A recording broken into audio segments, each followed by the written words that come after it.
This was a game I Love you, Dan. literally prevented myself from playing so I could graduate college because I knew the second I pick it up, I would have no chance of finishing. So I finished my last exam and then I literally drove immediately to Best Buy and picked up a copy of this game and started playing. Wow, that's willpower.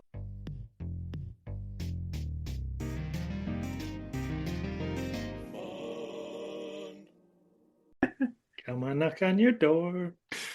Hello, everyone. Welcome again to Friends Occasionally Not Disagreeing, the Fond Pod. We know you have all been waiting with bated breath as we finally return here to the end of our summer-long countdown, our top 5 favorite video games each of all time. Again, I'm Cody. I'm joined here with Matt, Dan, Justin, Joe, Dave, and Brett. So we got everybody back here with us to wrap it up in this finale episode. Pretty excited. Just FYI, we have a host tonight with some themed drinks out there. This podcast, as they say in our lovely, lovely show we watch sometimes in Chicago, Hitch Cocktails, this podcast will definitely get more complicated as the night goes on. So, one if way you need or to another. hit your cactusum tail, visit our sponsor, Hims. Boom! There it was. So it begins. Right out the gate. There it begins. So we'll reveal those drinks that everybody has when we get to our number one games. I will reveal this one though, because I bought this just to show you guys on the podcast. This is my non-alcoholic drink tonight.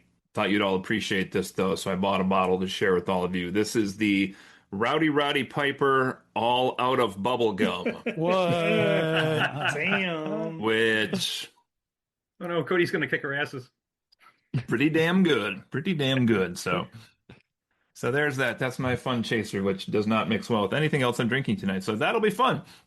But anyway, all right. So let's go in here, and we'll just kind of stick with the same order we did before, which is pretty much how I read the names off. But everybody a chance to shout out a game that you did not make in your top 25 list proper.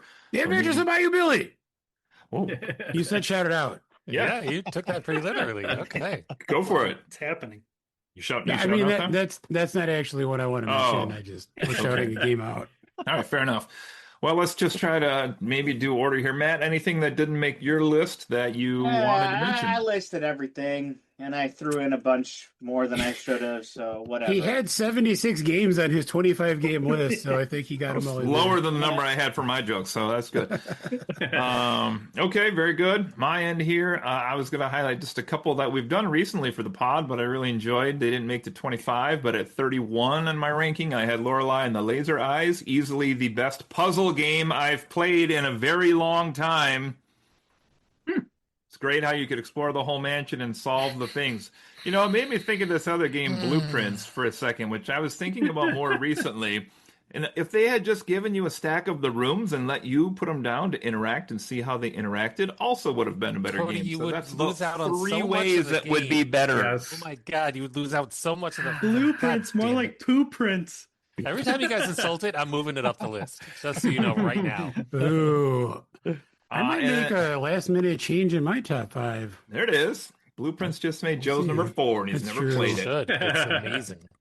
And then really I is a also good was game. going to mention for me another one we reviewed a couple years ago, I think, at number 40 was Chances Sonar. I really enjoyed that one, where you try to decipher the language from the people in the world. That was really fun, too. And then Justin also wanted to highlight, and I think maybe one other person played, Brett, maybe? Or maybe it's just Justin and I. Number 54, my last ranked game was Killer Frequency, which was a rousing good time with Halloween season coming back up here again shortly. Maybe I'll find time to get into that one again. That was a lot of fun, so I'll shout those out. Dan, anything didn't make your list?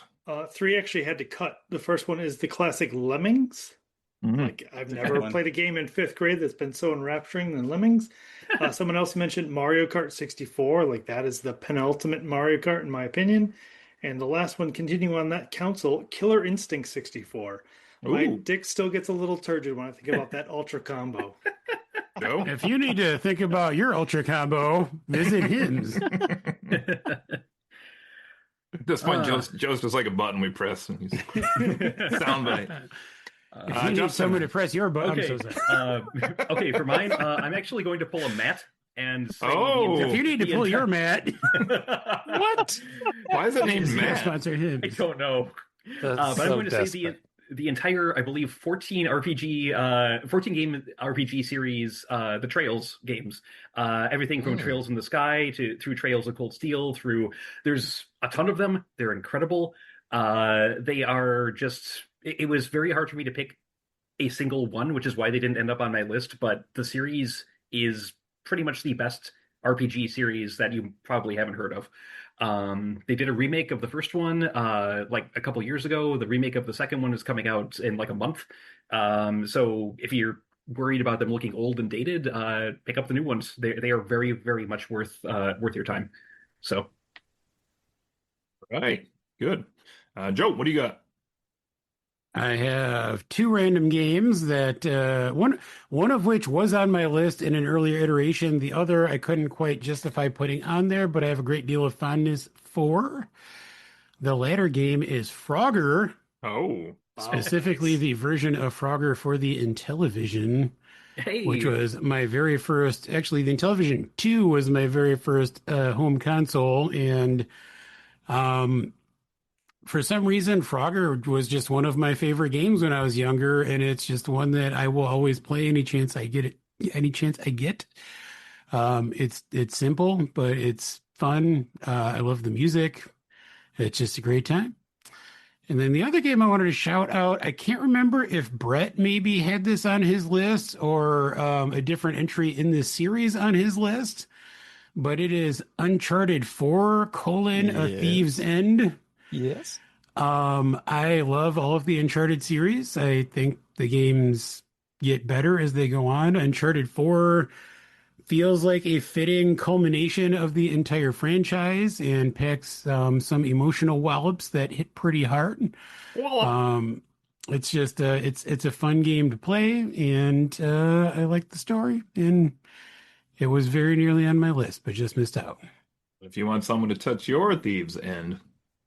No. Okay. Dave, what do you got?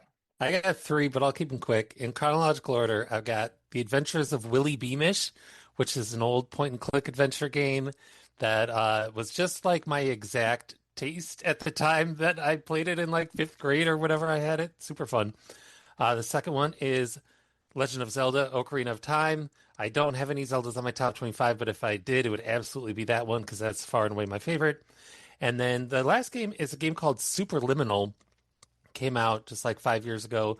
It's sort of a puzzle game where you can grow and shrink stuff just by like holding it in different ways in your perspective. It's a very strange mechanic to describe, but once you're playing it, it's super cool.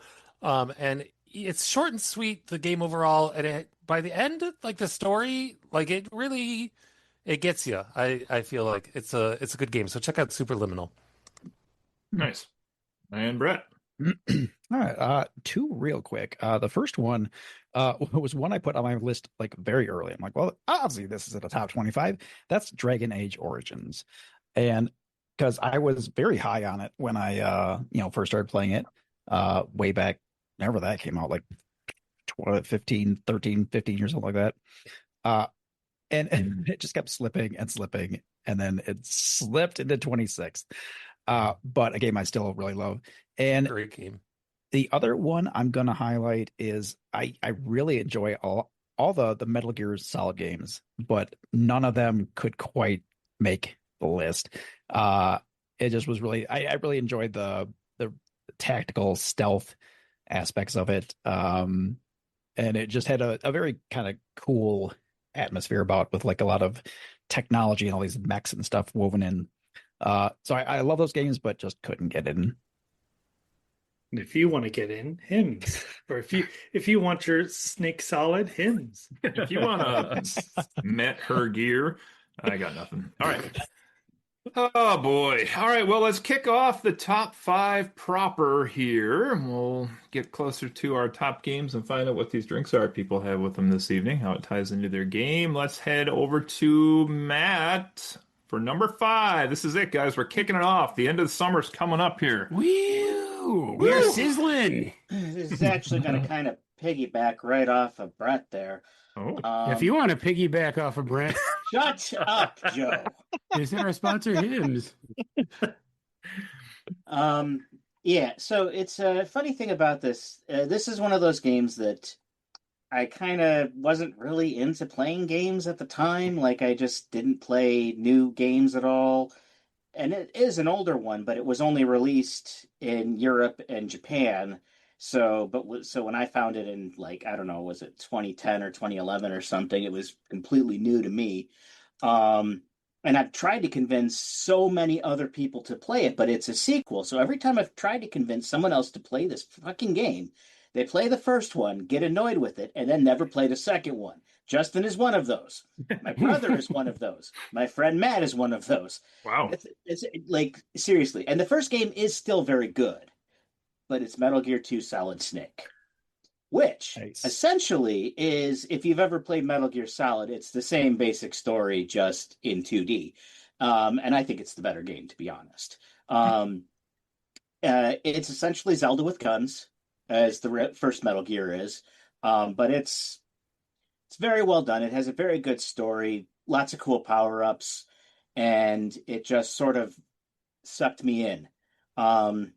And I'm showing so much restraint right now. I was damn it. I know, thank you, and I appreciate that. Let me see, what else did I want to say? It's got an amazing soundtrack. I think it was on my top whatever soundtracks when we did that one. It must have been pretty high up there. It was for the MSX, which again, that wasn't a thing over here. So let me see. Oh, and all the bosses, and I don't know if all of them are, but most of them are references to Arnold Schwarzenegger movies. There's a boss called Predator. There's a boss called, like, Kindergarten Cop. Burning Heat, which I think is supposed to be Red Heat. There's a boss called what was the other one? Oh, there's a boss called the Running Man. And those three make me think that they all had some sort of, and the ones, because of the translation, maybe I'm missing some, but I really think they used Arnold movies as boss names there. But it's a really great game. I really recommend it. Even if you found the first one slightly annoying at times, it's a great game. Get an MSX emulator, play it. Love it. Okay, my number 5. Before I do my number 5 here, one of my drinks this evening is a nice little shot of Malort here. Oh no! And this one's going out to Dan tonight. I'll tell you why after I take this. So Dan, here's to you. Cheers. Sponsor Malort. My number 5 game is a game Dan had on his list, but he didn't have it high enough. StarCraft is my number 5 game. This was kind of a new thing to me, getting into the like real-time strategy style of game around college time. And we played a ton of this back in the day, particularly people in West Hall when we lived up there at Northern. I usually played as the Terrans, but I did like to kind of play around with the other teams as well. It's a lot of fun. I like that you could play against a computer. We did that a lot. I like to play against each other. That was a lot of fun as well. And my quick story on this was, if those of you that have played this before, you probably are familiar with the term Zerg Rush, right? Hell so yeah. we played a 3-on-3 game. This was, and I can tell a story because it was with my friends Joe and different Joe and Marco, who are not here tonight. And the Zergs. We see which Joe is here. I'm just saying. We do indeed. And they did a triple team attack on me as the Zerg Rush at the beginning. Basically killed me to start the game, but they, for whatever reason, didn't fully kill me. They left like 2 little SCVs or whatever they're called. Meanwhile, they were building up their bases, and there was this big battle going on. And I never really fully recovered from that. But this is kind of my favorite memory of it. This was around the time that the new Star Wars movies were coming out. Okay. And I happened to have the color white in the game just randomly. And so I didn't have a lot of money. So I was like, I'm just going to build foot soldiers. So I basically built the clone army and had only foot soldiers, but every possible upgrade for the foot soldiers: defense, weapons, speed, everything you could get. And I had every single hotkey full of foot soldiers. And so when the big battle was taking place and it looked like they were going to lose, on their screen suddenly they see this stream across the map of the clone army walking up to them, and we turned the tide and we won the battle. It's a great memory of mine. So I couldn't tell you how many games of StarCraft I've played, but it's a lot. StarCraft 2 I got into a little bit. That's really the only thing. Warcraft 2, Warcraft 3, and I will never play Age of Empires because fuck that series. Wow. I remember at some sort of gathering, Karen made me sneak away with her to Target to buy StarCraft 2 for you. Oh, really? Because, yes, she was afraid she was going to get the wrong thing. Interesting. Interesting. Whew, that my lord is hitting. All right, Dan, what do you got next over there? Ooh, hey. All right. Well, for my number 5. No one's listening anymore, Dan. Shut up, Dave. What do you have going on? Wow. I feel unheard. We'll get to that. All right. For my number 5, you probably know this developer, Supergiant Games. You probably know them from Hades in terms of this roguelike phenomenon that they built out. But my number 5 is actually one of their very first games. It's called Bastion. Bastion is, you can almost see it as like a prototype of the roguelite in terms of the kind of like rerunning through, and the replayability is all about your character can get these different weapons. But the thing I really love about Bastion is that it is a narration-driven game. So as you play, this narrator will tell this almost as if he's like already lived all of this. He'll talk about what your character is doing. If you roll off of a ledge, the narrator will be like, and then he rolled off and died. Actually, that would be a terrible story, wouldn't it? And it'll let you to restart. It is the only game I've ever played that I have gotten 100% on every single possible achievement or record. It is something that like I think of very fondly, this Bastion game. Very good. Right. Is that me? That's you, Justin. All right. Up next.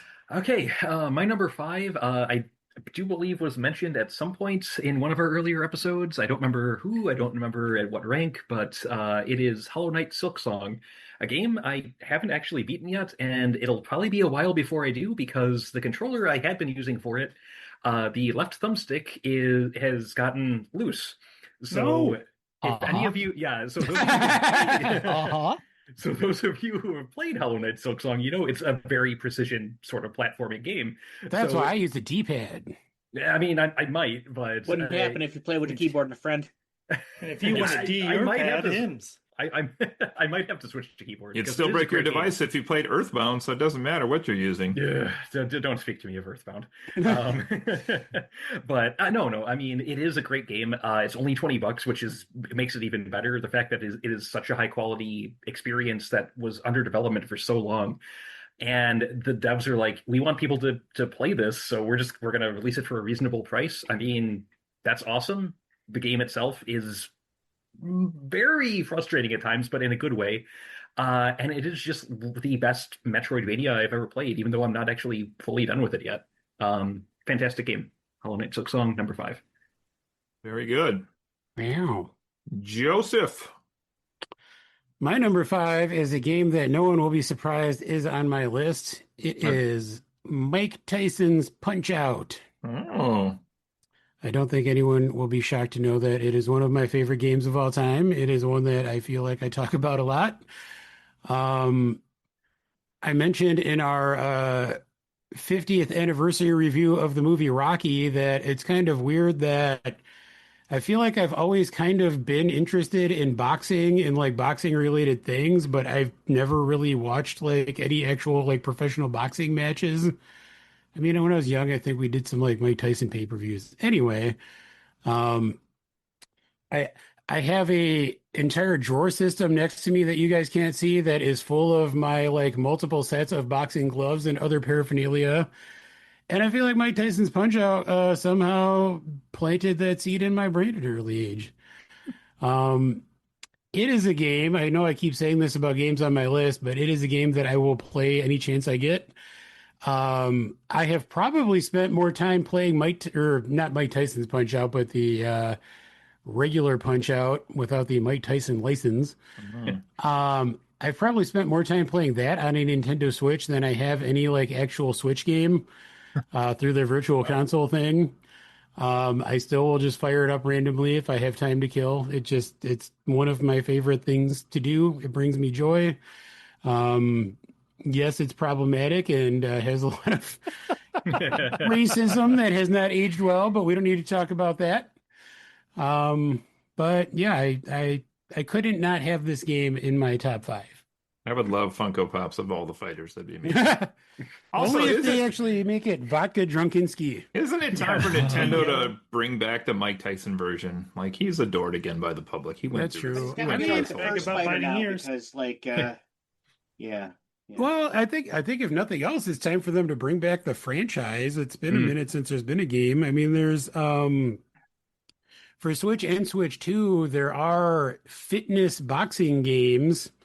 So it seems like that could be kind of a way to get back into the Punch-Out series. Just like doesn't seem that long, but it was probably like 2009, wasn't it? Since the last one came, it's been like 15 years or more. That was a long time ago, Matt. I know it was, but it doesn't. I hate seem to like tell a you long this, time but ago. 2009 was a long ass time ago, and we were all marching toward death. Meanwhile, here's like F-Zero off in the corner, like dead in a ditch. I was gonna say it's another of Nintendo's like 40 franchises. Yeah, but they won't haven't do made a anything good with. F-Zero game since the first one, so in my mind, that's my mind. That's my mind. I just, the other Someone ones needs a don't feel like Falcon F-Zero. punch.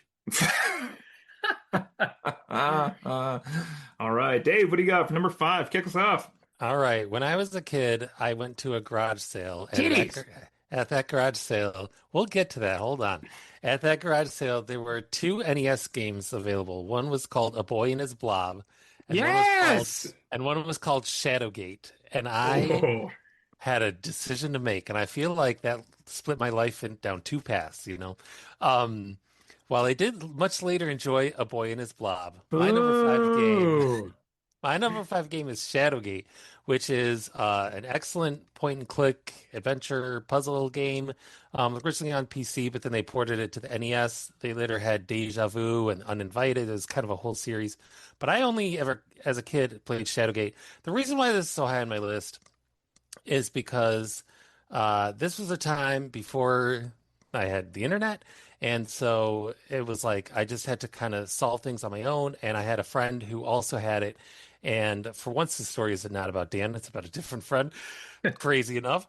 But he and I just like over the course of months solved this game together just through sheer willpower. And Wait, which really fucking friend is this? I'll tell you later. And I don't even want to say his name on the podcast because he turned out to be evil. Anyway, so Shadowgate was his mom. What? just like an excellent experience of finding the answers myself and with a buddy, and that just really made the game for me. So that's why it's still a very fond memory for me. That's not available on any like downloads or anything, right? There is a collection for, I think, the PS4 that gives you Shadowgate and Deja Vu and The Uninvited, where it's like a retro collection where you can play that. So, I've actually always meant to try that game because you talk so highly of it for so long. So maybe I'll play with you anytime. That sounds fun. Okay. All right, Brett, what do you got for kick us off tonight? Well, when last we were discussing these, I amusingly calculated that I had somewhere near 5,000 hours in Civilization. I'm starting this off with another thought-provoking number here. This one is a little tricky because I haven't actually played Fortnite in probably 2 full years. I've essentially handed off my account to my son. My son plays it basically daily. But as of today, my Epic Games account says I have 3,611 hours in Fortnite. What the hell? I would say like solve world hunger or something. I would say like 2,000 of those are mine, probably. Maybe less than that. But and you have known the touch of a human woman?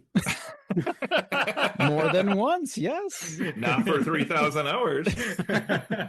That's a sad thought. Yeah. No, you could have multitasked. He has a son. True. He just said that. That's true. I kind of mentioned the overall number like as a reference point, just to like how this game has kind of remained a factor in my life, despite not actively playing it in like 2 years.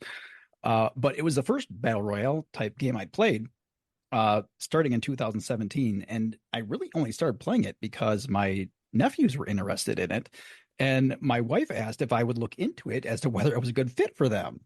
She probably really regrets that decision, because I got hooked on it very quickly. I really it just became my go-to because it was I really liked the idea of like testing myself against other real players in a last man standing situation. It also has like randomized loot boxes, so that's always fun when you like find something great that's like going to help you turn the tides of the fight or whatever. And um, it like I still clearly remember like my first elimination and like my first victory. Like these are like ingrained because they were like very meaningful. And it just it's a game I just like played a stupid amount. Like if, for example, on multiple occasions, literally staying up all night and then being, oh, it's time to go to work. I guess I'll turn this off now. Oh my God. And off to work work I Wow. went. Yeah, more than All once right, that my happened. list sucks. So, and like beyond that, like Fortnite led me into searching up it was streamers, Twitch streamers to watch, and that led to me becoming a streamer myself, which led into meeting a ton of really great people, like people that I still communicate with daily and have these great relationships with. So it like legitimately changed my life. Wow. In a way, it's kind of like a turning point. Like you picked a game and it's like you're now in a completely different branch of your life. And so considering all that, like putting it any lower than 5 on my list, like would have been a travesty. And honestly, it probably could be higher, but it sits here at 5. Wow. That's crazy. That is crazy. Oh my gosh. Okay, let's do number 4. It's back to Matt. He's All got right. This one is we're going back. We're Oh. going back to the early 80s here. This is a game that my brother and I played a lot. It's one of the first games I remember just like spending time exploring, walking around, talking to people, trying to solve. It's actually a very primitive Metroidvania. There is no combat in it, but it's all about talking to people and trying to solve the mystery and do everything you're supposed to. The whole point of it is to save a character who's missing. It's actually created as the sequel to a trilogy of fantasy books called the Green Sky Trilogy. The author realized she did not like the way it ended and got into the idea of computer games and got in touch with the designer, and they decided to create this open world adventure game called Below the Root. And it's basically the idea is um, um, humanity has fled to a different planet, but you don't even know that has anything to do with it. But there's people living above the ground, which are the Kindar, and then there are people living below the ground, which are the Erdlings. For a long time, they were kind of blocked off from the world, and everybody thought that they were monstrous beings. But at the beginning of their history, there were 2 leaders, and the leader who eventually became to lead the Kindar didn't want humanity to remember its past. So anybody who was for teaching people their past and that people used to be violent, angry, and all that stuff, they were banished below the surface. And the books is basically the idea of this group of people uncovering that conspiracy and sort of freeing them from below the root. And the main character at the end basically sacrifices or basically gets sacrificed. It's kind of a lame sacrifice, but he gets sacrificed. And the entire plot of the game is you get to pick basically one of the characters from the books, one of 5, and they all have different strengths and weaknesses. And you're trying to go find Ramo, who's the main character from the books. It is such a great and complex game for its time. Like I said, there's 5 characters you can choose from. Some are stronger, some have more spirit force to begin with. Some are Kindar, some are Erdling, and if you're a Erdling, certain Kindars are prejudiced and will not help you. But if you are a Kindar, they will help. Stuff like that. And I didn't realize all that nuance when I was a kid. I just started with the character who started with the highest spirit skill because you could basically beat it quickest with her. But I didn't realize that she couldn't jump as far and had more, wasn't as strong and had to eat more often or whatever, so she didn't, pass out or whatever. But it is such a great and complex game, and I know I've talked on about it with you guys and other things long ago. But if you ever get a chance, there was an Apple version, there was I believe a Commodore and IBM version, but they're all basically the same game. I would highly recommend it, but of course you got to be willing to play like an old computer game, but it has, for the time, really good graphics, a sprawling world for what it is. Basically, you're going around, you're trying to find people to increase your spirit skills so you can learn things like that help you teleport yourself or make plants grow or read people's minds, that kind of thing. You get these abilities and you need them all to essentially rescue Ramo at the end. But it is for 1984, which it came out, it is a goddamn masterpiece. I don't know that I've heard of that one, but I was looking it up. So you're talking about. It looks pretty cool. Yeah, we did a thing a long time ago where we were voting on shit online, and okay. I brought it up, and I there was like a long thing, and my brother even jumped in and wrote like a 2 or 3 page essay to send to you guys on the game. Because Doug does that. That sounds like your brother, yeah. Sounds like Dave's friend that he played that game with. That wasn't Dan. In fact, I showed him my list, and his response was, "I want to hear when you mention Below the Root." And I'm like, Doug, they're not going to know what that game is. But he's like, "Yeah, but I want to hear you talk about it." That's awesome. That's Doug. That's awesome. Okay, my number 4, Nintendo Switch game here coming in at number 4 for me. This is Fire Emblem Three Houses, which these top 4 I was not joking. Like I literally could put these in different order, but they're going to number 4 here for this one. I knew the Fire Emblem series really only that it was a series and that the characters were in Smash Brothers, some of them, until I played this game. And wow, I didn't really know what to expect. I had not done a lot of like tactical turn combat like that, but super fun. The characters I thought in this game were amazing. Like the ones on my team, I chose the black team. And they were awesome getting to know them, and like it's fun that there was time off between battles that you could upgrade skills and have them do different classes or different quests or improve the, I don't know what the behind the scenes like character web looks like of their relationships in this game, but it's got to be crazy because there's like 50 characters between all the factions and the neutral characters you can recruit and everything else.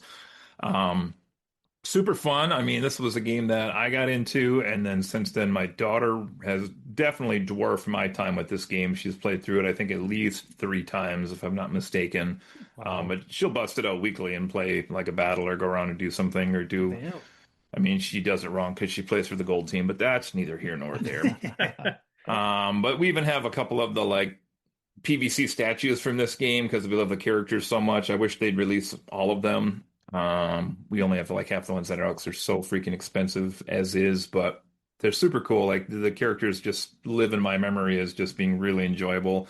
Love that you could be like a teacher or a professor for part of it. That really, of course, appealed to me as a teacher. And then also like the game had, that I was not really familiar with. Not to say I didn't know about it, but in terms of games I played, like the idea of romancing a character to see if you ended up with them, or even like permadeath to see if that character died as the game went on, or a different character in the team died, and then the story continues without them, and there's just like the video of, there's a little gap in the hole over here where the video might have had that character, is like Spider-Man 3 trailer, basically.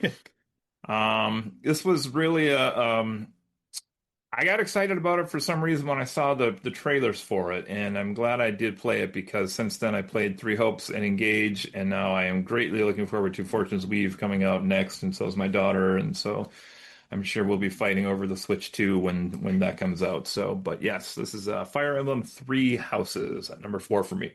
We obviously need to Fire Emblem 3 off to figure out who gets priority on the Switch 2 when the next game comes out. I like it. There you go. All right.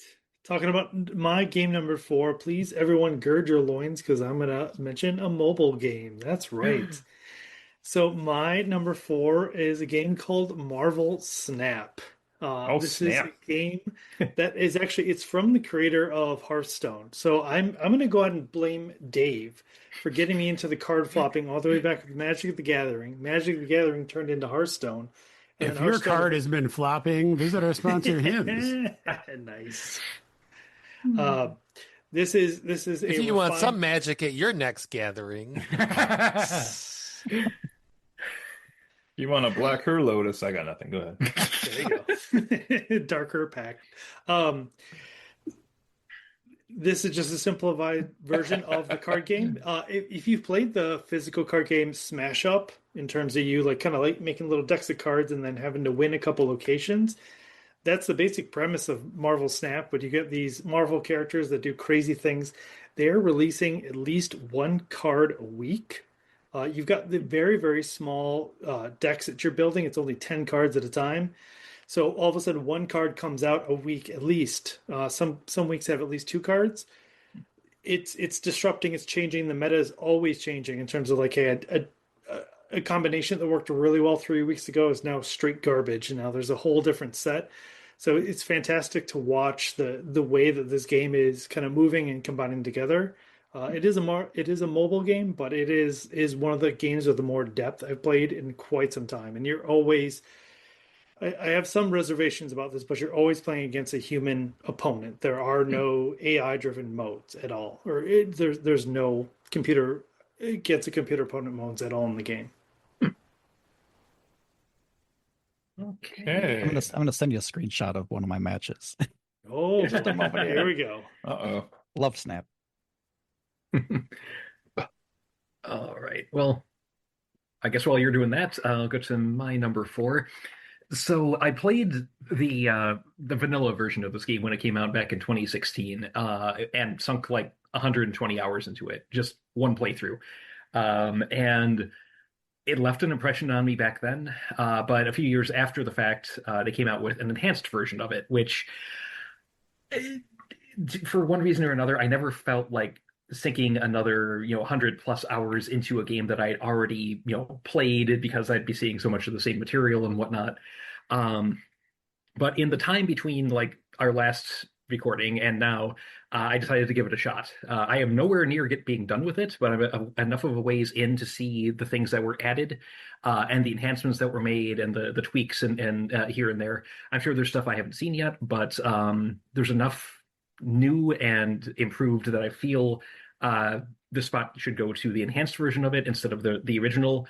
This is Persona 5 Royal, a game that is almost more important now than when it first came out in 2016. It's a JRPG.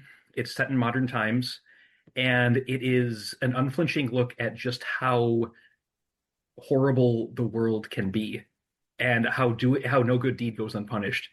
It starts off, your character, he sees a woman being assaulted by a guy who's drunk. He's trying to like shove her into a car, so he steps up and he comes to her aid.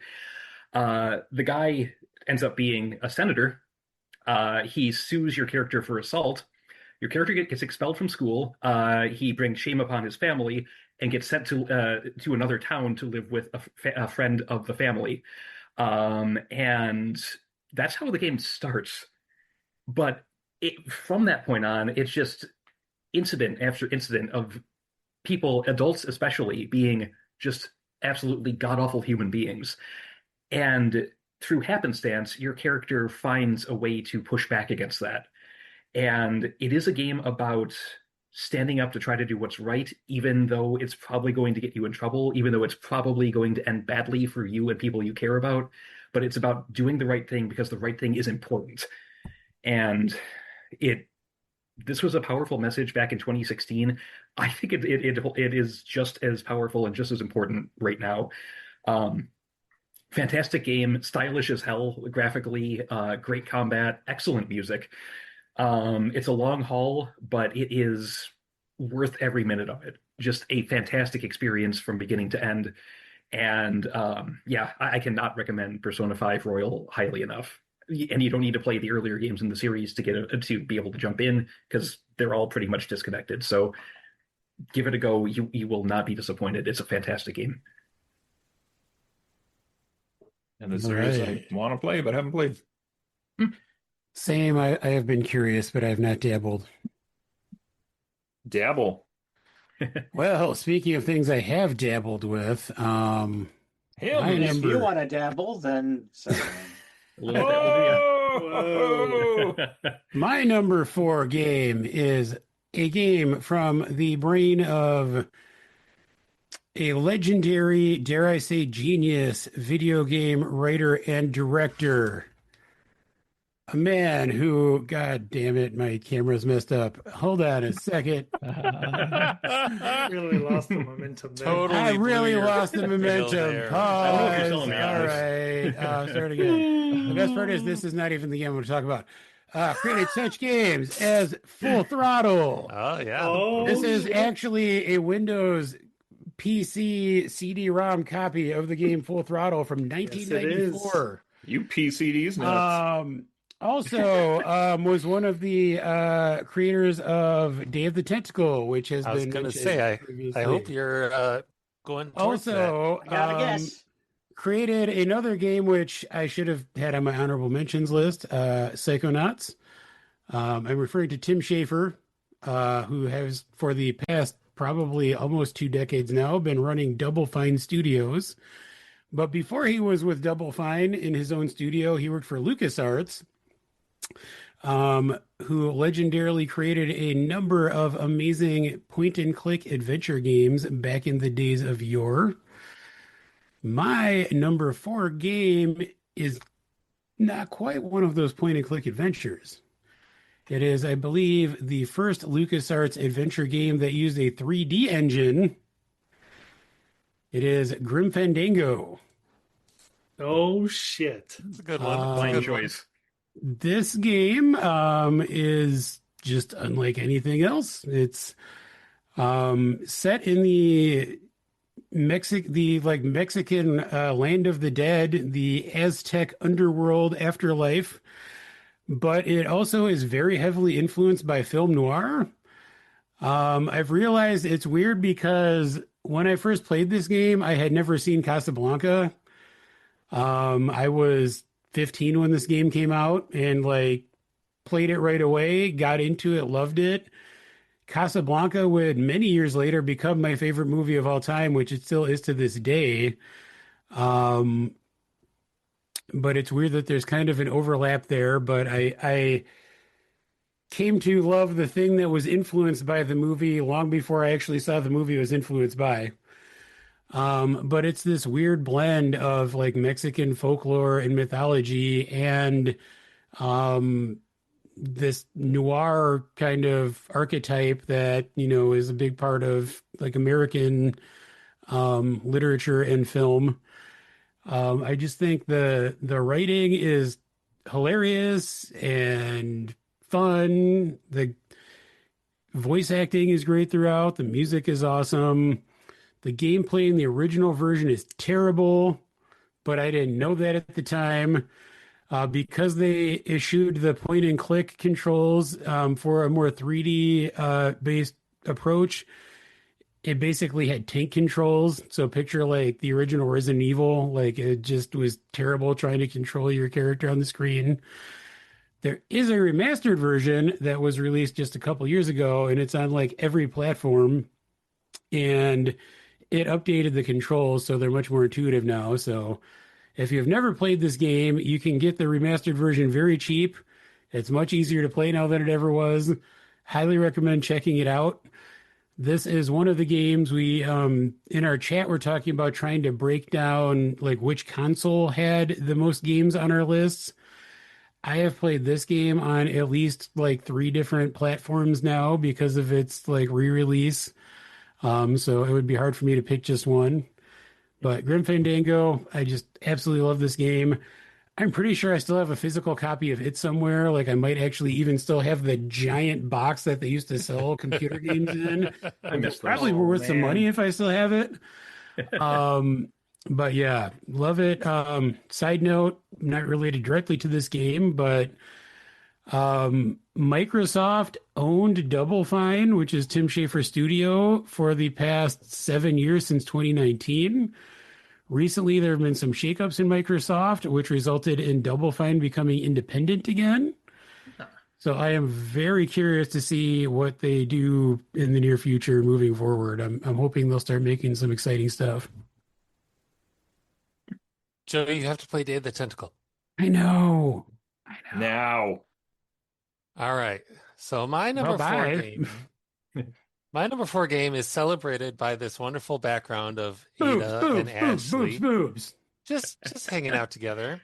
It's also inspired my drink tonight because tequila's from Spain, right? That's how it works. No, I think it's Mexico. I think it's from Mexico. I think you guys are wrong. I think those you're Spanish wrong. cactuses. How many people can we offend? Y'all are wrong. So this one goes out to Mr. Kennedy because my number 4 game is, of course, Resident Evil 4. I hope you guys don't mind me lumping the original and the remake together into one entry. I'll pull a little Matt here because both are excellent. I do find it hard to go back to the original because of the tank controls, but the remake is really well done. And I've shared before the amazing memories that I have playing Resident Evil 4 with Cody. It's what really got me into the series. It's still my favorite of the series. It's just an incredible game all around. I don't know. I've talked about this ad nauseum, so I'm not going to spend a lot of time. But my number 4 game is something that honestly could be even higher, but it just seems fitting to put it at number 4. So I'm going to Resident Evil 4. Nice. All right. All right. It has been a few episodes since I uttered these words, but open world action RPG. What? Oh man, is this what I think it is? Number 5. I've been mentally playing list. chicken with Brett. We're on 4. We're on 4. Yeah. Yeah. So, yeah. Number 5 RPG. I got so confused there. Let the man cook. The game is There. The Elder Scrolls V: Skyrim. And honestly, it took me a while to start writing notes about this game. I think because it's kind of like ingrained into me in a way that I could feel what I felt about this game, but I couldn't really put words to it. But it's a game where you're often in danger, or at least find yourself in combat. But it's also just weirdly soothing. Very much a comfort game for me. It's just a very pleasing atmosphere. A huge part of that is the music, which is fantastic. I'd be happy just listening to that for hours. The medieval fantasy setting is great. And I love just wandering about the world and just seeing what you run into. You could easily just completely ignore the main story and just spend hours and hours just wandering and just meeting people and just doing side quests and clearing dungeons, and just offers a ton of different ways to play as well. You can be a warrior, a mage, thief, join different factions. You can start a wooden spoon collection if you want to. You can become a vampire. You could protect the innocent, or you could literally kill everyone you see. And they're all valid ways of playing. Except the children, unfortunately. That's true. Yes, that's unfortunate because some of them are real assholes. It is my biggest complaint with Bethesda's RPGs is that you cannot kill children. Except in Fallout 3, when you nuke Megaton, there are children in that town. So theoretically, but those fuckers at Lamplight, come on, yeah, you can't touch them. The game definitely has some of that infamous Bethesda jank, like watching a mammoth get launched hundreds of feet into an air just because it's happened to step on a crab. But which is something that happened to me just recently as I've been playing the Switch version in the evenings here and there. But honestly, I actually feel like somehow it has less of that weirdness than other Bethesda games. It somehow is pretty normal most of the time. I own 3 versions of the game: PS3, PS4, and Switch. Amateur. And I could only speculate on my playtime, based on the fact that I've played on different platforms, but it's easily in the hundreds of hours. And I think this is a game that I could easily come back to for years to come, because I've been playing it just in the last few weeks and loving all of it. So if you want to get Skyrimmed for years to come, check out our sponsors. Fuzzy handcuffs. Wait, what? Okay, we are up to 3. Matt. So before I keep going, I got 2 things I want to say. First off, yeah, I know. So in response to you can't kill children in Skyrim, I don't know, I've never played it. But I just remember when a game I mentioned before was Ultima 4, and I just remember walking up to they have little the town's populated and, little kids and guys or whatever. And one of the commands is attack. And I just walked up to one. I'm just curious. I'm like, I wonder what happens if I do this. Hit attack, the child. Next thing you know, you're in a battle. And I'm like, holy shit. And then found immediately that you lost like half your virtues. Lost your justice. All right, I need to change my number one, is what you're saying. Anyway, also, other than that, another game I had last time was Zelda 2. I wanted to specifically mention something really quick about that, and that's if you haven't heard of it or looked it up, someone made a remake of it called Hoverbat made it. The guy's name is Hoverbat. Look up Zelda 2 by Hoverbat. It's an extremely expanded Zelda 2, and it is fucking amazing. It has a built-in randomizer. It has tons of new objects, tons of new places you can go. And if you ever just thought Zelda 2 is just not big enough, you need to play that. Anyway, okay, so my number 3. All right. So I might get called out on this one, but this one I shouldn't get called out for. The next one I will, but this one I shouldn't be. This one is kind of a homebrew hack, okay? And it actually takes 2 games and puts them together. And both of these games on their own could very easily have been in my top 25 and probably would have been in my top 25. But when you take them and make them one game, randomized together, chef's kiss. It is amazing, and it is the A Link to the Past Super Metroid crossover randomizer. If you have never played it. That doesn't sound like a video game. It is. I swear on my life it is. In fact, I've been trying for like a couple years now to figure out how the hell I can get Cody to play this because he just won't touch emulation. So I even ordered one of those damn Super NES minis online to hack it and put it on there so I could send it to him so he could play the damn thing. And you know what? Apparently, there's knockoff Super NES minis that can't be hacked. And that's what I got accidentally. So, but then you got a Super NES Mini, and you want me to like let Cody play this. But basically, to put very simply, it takes the 2 games, adds portals between them, and the objects from all the games are randomized throughout all the game.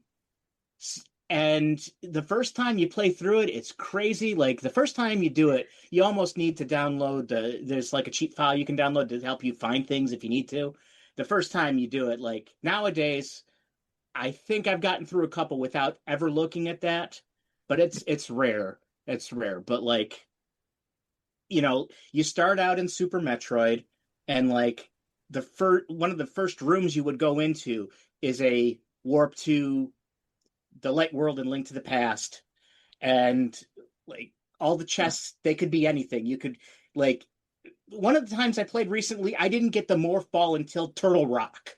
Okay, so like I'm going through parts of Super Metroid without the morph ball or being able to use bombs. Jeez. And you have to use some tricks like infinite bomb jumps. You got to do a lot of wall jumping. I've gotten really good at wall jumping in that game.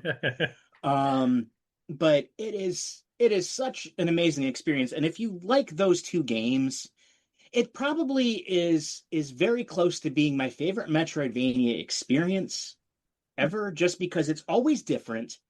Like when we went on our trip, I generated like 4 different versions of it. I just generated 4, like, because you go into the website that does it. You load up the Super Metroid ROM. You load in the Link to the Past ROM, the specific ones it wants, and then it'll generate the game based on whatever parameters you want. You can say how many crystals you need to challenge Ganon, how many crystals you need to enter Ganon's tower, how many of the bosses in Super Metroid you need to be able to get to Mother Brain.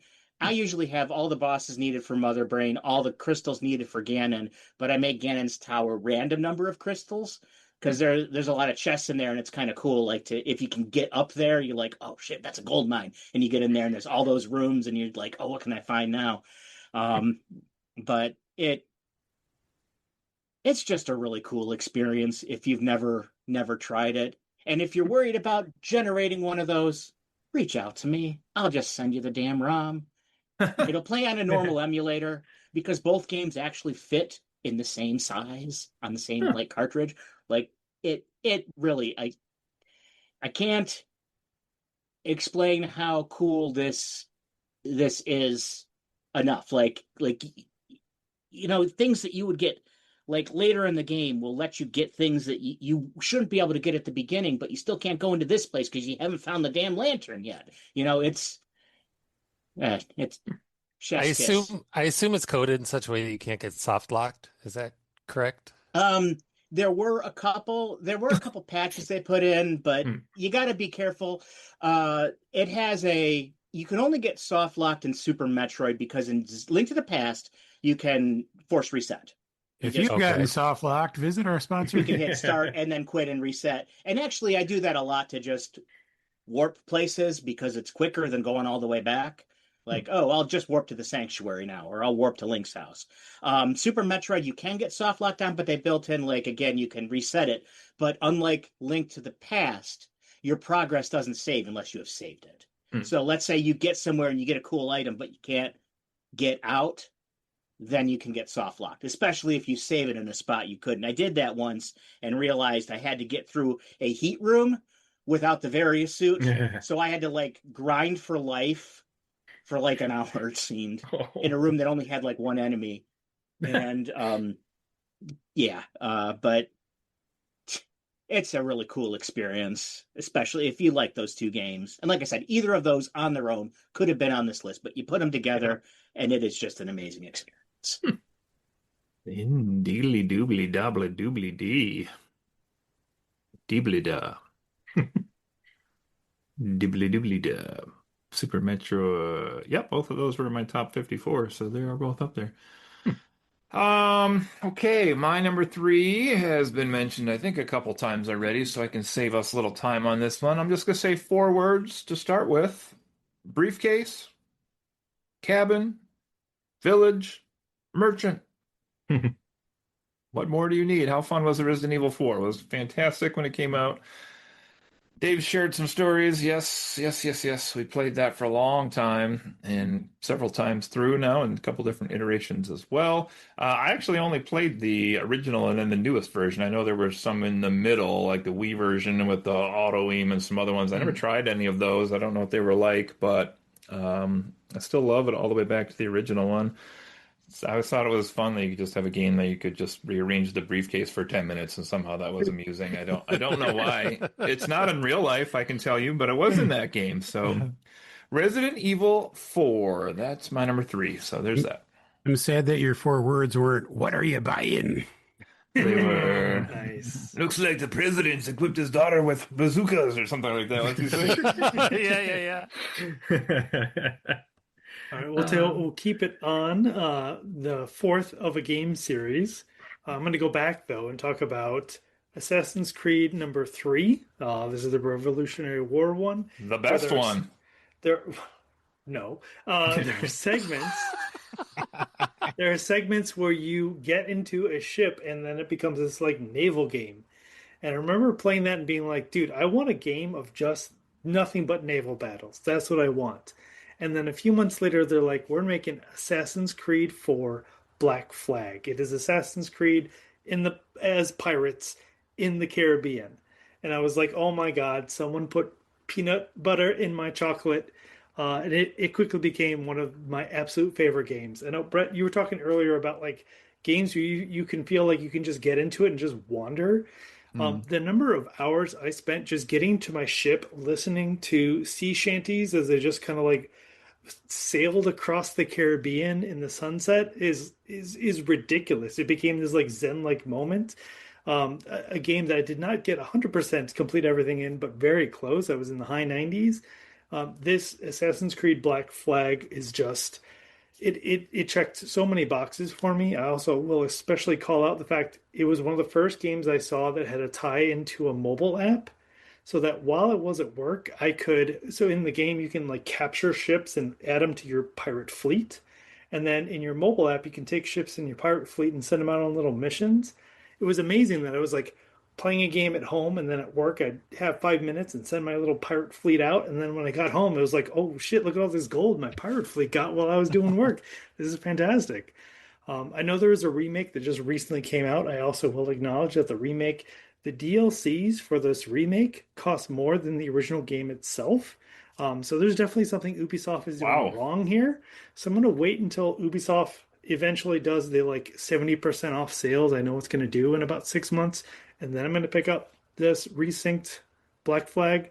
But it is something that took up years of my life just doing sea shanties. And I'll also throw out this: it introduced me to a song. Speaking of sea shanties, I'm going to put this out there for everyone on this podcast. I have a song from that game that has to be played at my funeral. Oh, So wow. this is a challenge put out to all of you that Parting Glass Let's needs kill to be played. Dan. What? Wow. We'll never remember, Dan, unless we kill you now. Yeah, Yeah, true. or we'll remember and we'll have no idea which one. So I hope it's the one you wanted. There is no which one. It's all of them. So It's like there we go. It's like if Dave had picked Boy in the Blob and his wife never listened to her deceased husband's podcast about him picking Shadowgate. It's just like that. Did you get Captain Kidd's treasure? I'm not sure what you're referring to. Interceptor If you want to 3-4. get Captain Did you Kidd, get no. Captain Kidd's treasure? On Oak Island? Did you solve Oak Island? No, I did not. Jesus Christ, okay. Oh, You guys, I just finished my 2 margaritas. I'm feeling it. well done. Me too. I had to take off that extra shirt because, whew. Margaritas are for pussies. Drink straight tequila. God. I mean, that's also an option. Yeah. Still tastes like my lord.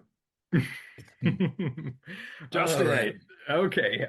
So in talking about Persona 5, I mentioned that it's a game full of people who are just horrible human beings, and you're pushing back against them. Well, my number 3 game, the revelation at the end is that you are a horrible human being, and yet it is still an incredible story despite that.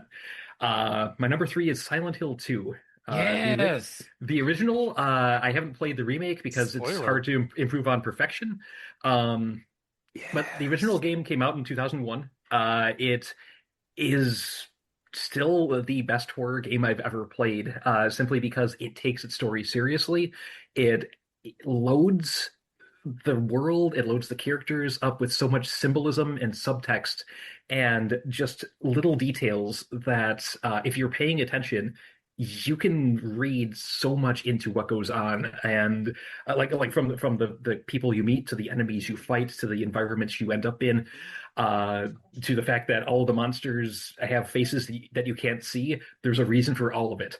And it is just so meticulously put together, so well crafted, and just such an incredibly well written game that I haven't played a horror game since that has affected me quite so much.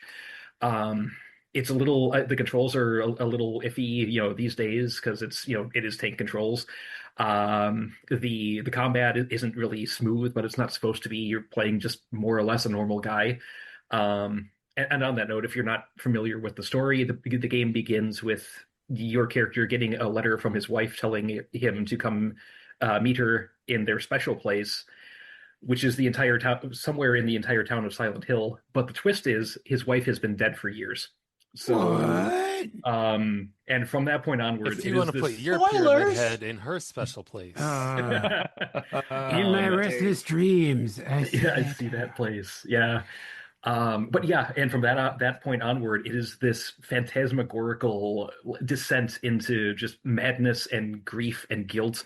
And if you want to take a phantasmagorical descent into madness, visit our sponsor, Hims. Jesus, I think guilt would have been the better choice to use the word there.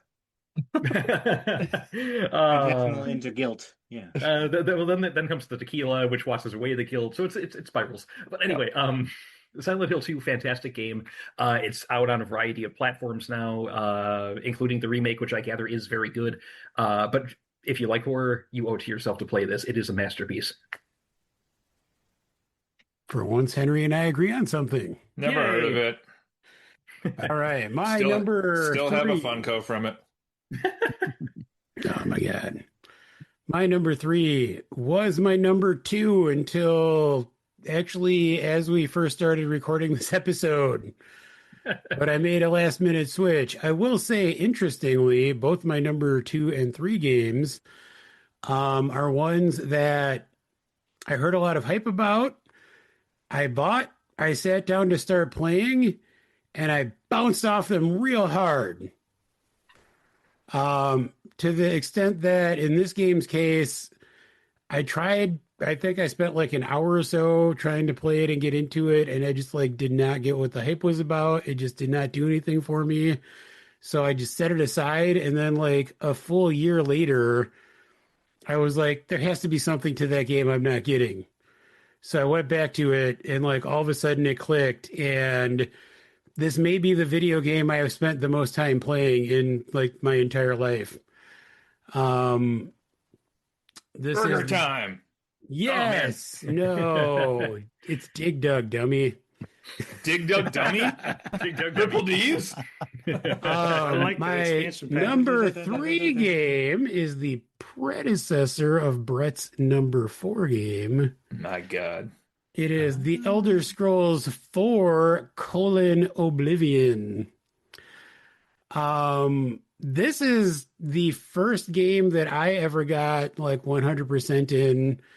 I was not trying to get trophies or anything. I originally played on the Xbox 360. I just spent so much time playing this game that I just did everything that you could possibly do in the game and got all the achievements, including like all the DLC, Shivering Isles, which is incredible. I have mentioned before that I tend to love all of Bethesda's action RPGs. I do love Skyrim, but Oblivion just has a special place in my heart. I think I like the world of Oblivion more than Skyrim. I feel like there's more variety there. There's some more interesting characters. It has Sir Patrick Stewart. I mean, what else could you want?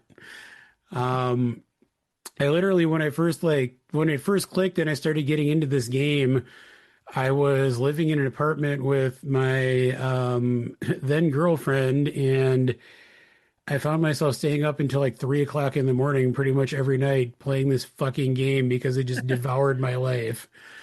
I, I actually need to go back. They released the remastered version of this like last year, I think it was. Mm-hmm. And that's incredible. That's something that I had wanted for years and years. It's more like a full-on remake. It just looks gorgeous. It plays great. I think I already have sunk like 30 or 40 hours into the remastered version, but I haven't touched it in quite a while. Oblivion is just catnip for me. I just love the world. I love everything about it. So it is my number 3, although it was my number 2 up until we started recording. So it took its place. Super punch. There's a distinct lack of Morrowind respect on this call tonight, but that's okay. Fight. Listen, no one's mentioned Arena had, either. That was a pretty good game back in the day. If Morrowind had voice acting, then maybe it would be up there. Yeah, fair enough. I don't hear Sir Patrick Stewart. I'm just saying. Yeah, it was really cool how they got him and then killed him in like 3 seconds. You know what? They couldn't afford him for more than that. Worth it. He didn't even know he was being recorded. All right. My number 3. So a little while ago, there's this game coming out. It's going to be a puzzle game. It looked like it would be good. And I decided, so there's a reason I talked about Shadowgate just now on this same episode and this one, because I decided I want that Shadowgate experience again. I wanted a game where I didn't look anything up. I didn't go online for any clues. I was just going to solve it. And so I started playing Blueprints. Fuck all of you, okay? I like the game. Thank you, Justin. Thank you. I started playing Blueprints, and the more I played that game, the more it rewarded me. So many wonderful aha moments. So much, like you think the game is one thing when you start, and it turns out to be 10 other things by the time you're done with it. And I'm not done with it, by the way. I've never actually beaten it, but that's because I am stubborn and I don't want to look stuff up. And so I'm kind of stuck at the end, but I will get back to it eventually. It's just got so many incredible layers. It's so fun. It doesn't hand anything to you on a silver platter, just like Cody fucking wants it to. It makes you earn stuff. It makes you work for stuff. And yes, there is randomness in the game. There's RNG in the game, but when I was playing it, there were always, at any given time, there were like 10 things that I was trying to do. So however the dice rolled, whatever I ended up with, I got to explore one of those things and probably find like two more that I want to try next time I played. So I kept coming back to it. I've got in like folders of screenshots on my computer. I've got multiple documents where I'm keeping notes and spreadsheets, and like the game is just incredibly rewarding on so many levels. I really can't recommend it enough. I absolutely love Blueprints, and I look forward to playing it for a long, long time. Joe said he's interested in trying it, at least from you guys talking about it.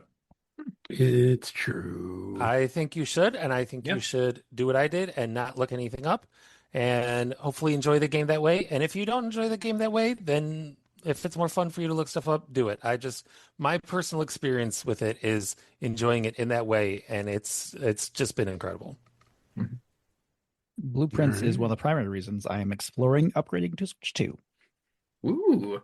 So maybe soon. Excellent. There's better reasons, but you can do that. Are there? Yes. Yes. Yes, there is. Brett, do you want to buy a Switch 2? There you go. That's my hookup. Let's get a deal done on the podcast. Okay. Number 3.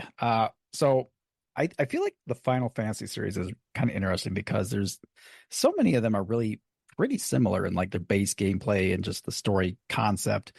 And we've heard a few already on this list. And I'm expecting there's at least one, maybe two more to come yet, beyond mine. But it's interesting because, like, even though there's all this crossover and the similarities, like the games are really, I think, like highly subjective to personal taste in like character and story. And I haven't played. I probably haven't even played half, honestly. And while I really did enjoy 7, the best for me has to be Final Fantasy X, which the story in this was kind of a doubly emotional journey with the growing relationship between Titus and Yuna, and then you also get Titus's daddy issues along the way, and all of that was really a lot of emotions packed into both of those. The game like evolved the franchise with a lot of more advanced 3D modeling of the characters, better facial expressions for the time. Not great looking back at it now, but for the time was really great facial expressions. It had a really interesting mix of like cinematics where there was a lot of like 3D model cinematics, and then like you'd get like 10 seconds of like full motion video, which was like really high quality video animations, which were awesome to watch. Had a bigger soundtrack with like full scale like songs, like one that I really loved, which really caught me right away. It was like it's a full heavy metal song on a Final Fantasy soundtrack. Love that one. The world in this one is very like vibrant as well, both in like color and atmosphere, just like the general feeling going on in this world, where so many of the other entries are gloomy and dark, which I like, but it definitely has a different flavor, sometimes to its own detriment, though. There's a few scenes and lines that kind of really felt out of place and just goofy, and ha ha. That's the exact one I had in my head, the exact one.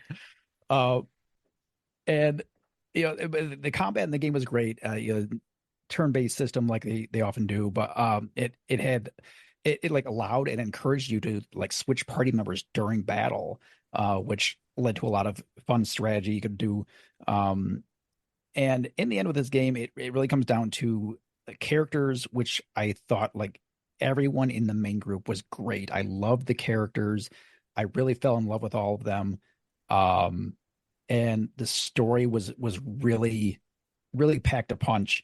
And like the ending of it was so like an emotional gut punch. Like I will never fully recover from that, I don't think. Amazing finish to the game, to an already amazing game. Final Fantasy X. Did you ever play 10 too? I gotta ask. I have 10 too. I enjoy it. and I agreed with everything you said about it. Okay, good. Before, I love that game. It's like it's a guilty pleasure for sure. Beautiful. All right, we're headed to number 2's, people. All right, Just about there. let's do Let's this. go. All right, so I have a beer now. If this, you're gonna need it. If this was a countdown of our top 25 favorite movies, would you make me split up the Lord of the Rings? Yes, we would, because it is, yes. The Lord of the Rings is 3 movies. It is not a single film. If you go into a store and try to buy Lord of the Rings, do they give you all 3 movies, or do you have to buy they did. You can buy them separately. You can buy them separately. Which costs 3 times as much. God, I hate They were when not released as one movie. They were released like year after year after year. hate when I have to agree with Joe. Well, then I'm going to say that all of you are lying. Spoiler in some alert! way, shape. Hold on. My top 3 games are all single entries in a fucking franchise because they're individual games. Which 3 Lord of the Rings games did you pick? There's a lot. The PS2 ones. Those were the My number 3 was Elder Scrolls 4. Was it the Elder Scrolls franchise? And I'm not saying the Elder Scrolls franchise. All right, spew your bullshit, Hudson. Just go for it. And I'd say that everybody, at least a few people I know on here, might have tooled their list because they didn't want to include these 2 games together. They didn't want to make them one because of the fact that they didn't want to use 2 spots. Because they're 2 games? Yes, because they're 2 games. But I know that y'all like them just as much. And it's Hollow Knight and Hollow Knight Silksong. Whoa. No, they're very different games. Like, not only are they not one single game, they are very different in many ways. If you're like Oracle of Seasons and Oracle of Ages, that could be like one game that you're combining. But these you don't even like the 2 Hollow Knight games, so I don't want to hear it from you. That's true. Anyway. They're both great games. They both deserve to be on this list, but I am not willing to separate them. Besides, that's a you problem. I guarantee you that at some point in time. Did you notice that at least 2 of us had one game from betwixt those 2 on our list? Hold on, guys. No, but Silksong is because it's a better game. You liked it just as much. When you were playing it, I know you liked it just as much. You're lying. And when you know he likes it, hymns. I feel like we scared Dave off. Dave can't stand to watch mommy and daddy fight. No, go ahead, Matt. Go. I'm not willing to separate them because of the fact Silksong was supposed to be just an edition of Hollow Knight to begin with. You know that, right? It was supposed to just be another extended downloadable content for the same game. But then they realized that that there was so much there that they had to make it into its own game. He's out of line, but he has a point. It explicitly was not DLC because they felt like they had to make it its own thing. So, listen, you guys. My point is, at some point I'm just a simple Southern lawyer. At some point in time, like with Link to the Past and Super Metroid, somebody is going to link these 2 games together. They run on the same engine. Somebody is going to do that. I guarantee it. I would bet my fucking balls on it. Do you know what that would be? That would be someone taking 2 separate games and joining them together. To make one game. There are fan edits of like the Star Wars movies. Does that mean that they're all one single movie because some fucking idiot with too much time on his hands sat down and instead of touching an actual human woman, spent his time doing that? Like, why are you being so mean to James Franco? I re-edited all the Star Wars movies together as one giant silent epic. So it's one thing. Of course you did, but just because you're a fucking nerd doesn't mean you're right. Oh, jeez. I liked your cut of RoboCop. I love you, Matt. I love you, Matt. I'm just giving you shit.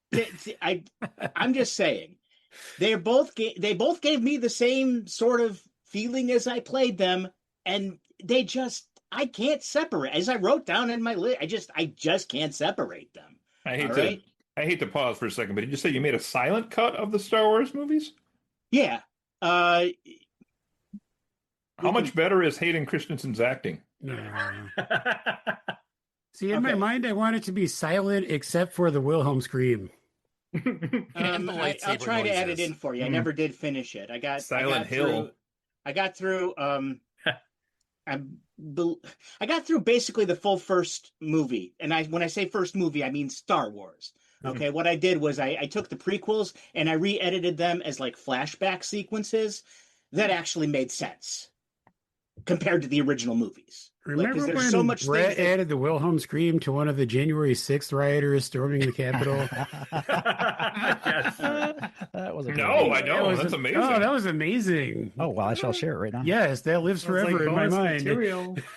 Us patriotic Americans? What do you... All right. Anyway, Matt, any comments on those games, or is that just your list? They're just great games. I enjoyed them a lot, and I'm looking forward to Team Cherry including both of the maps in one complete playable thing, because I think that's happening. I will bet my life on it. Don't let me down, Team Cherry. Oh. I've been wanting it. You think the developers are doing it? But it's okay. So. Here's my thing, though, is like the stories are completely different, too, though. It's not like Silksong is, you're not still playing as the knight. Like, it's the relationships between everything is kind of nebulous, and that's kind of part of the point. And Silksong takes place in a completely different kingdom than Hollow Knight. Like, it's not like they in any way really feel like two halves of a whole. I don't know. Wait, are you not the Hollow Knight? I'm just kidding. I'm kidding. You don't play the Hollow Knight in either game. Jesus Christ, Cody. Maybe the Hollow Knight is the friends we made along the way. There it is. What hasn't been said about those games? If you want to hole her, Nate. Visit hymns. Oh my God. Oh shit! Wait. Are you done, Matt? Yeah. Matt, are you done? I'm so sorry. If you need to say anything, go ahead. I keep making you more angry. I chose the Corfu glass. I don't know if you saw that, but I chose the Corfu glass. It's kumquat liqueur. We were talking about the drinks. If you want to come in her quat, is there sponsor hymns? Jesus Christ. All right. I feel like the only person that's not angry is Justin. My number 2 is GoldenEye. There he is. All right. Justin, the good news is I didn't have it as number 1 for the first time since it came out. It's kind of shocking. On a list that I made. Yeah. So there you go. This is your progress. Okay. Not much needs to be said about this. It's interesting online, though. I was reading some people really favored this game for the single player and not the multiplayer, because to me it was all about the multiplayer matches you could play with people. But the single player was great. Somebody on here already mentioned that as well. You could play it on 3 difficulties. The objectives totally changed. Some of the stages even changed, like it was a different game. But multiplayer obviously was where the fun was, with the one-hit kill and all the varieties and the weapon packs and everything else, and the cutting-edge graphics, which still hold up today. Very well, I might add. Pixels the size of cats. Beautiful frame rate too. Oh my God. better than its successor, Perfect Dark, sadly. So there is that. Graphics are better in Perfect Dark, but the frame rate was better in GoldenEye. Not a word of anything said right there, but that's okay. But yeah, this has always been my baby. Just Matt was the only one of you I think that was there. Brett, you never made it down to a Bond tournament, did you?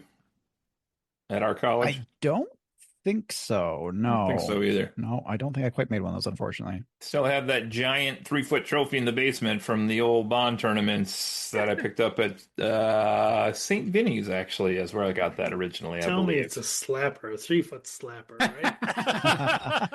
Not at first, Dan, but once you use a little hymns. 3-foot slapper comes all night. Yes. Oh my God. Anyway, it's GoldenEye. It's fantastic. Youngins don't get it, but it's great. That's my number 2. Dan. All right. I hope Dave is listening the fuck up, because my number 2 is a point-and-click adventure. Oh, look, he's sitting up. From the mid-90s. Hugo's House of Horrors. 90s. Hold on. that is done entirely in claymation. Fuck yeah. So this is a little point and click adventure that was done in stop motion with literally claymation as the entire graphics. It was a point and click that was notorious for like sending the players through stupid shit on purpose, and including the Hall of Records, which had a record of like 3 minutes. You had to point and click from screen to screen to screen to screen to go do one thing and then back.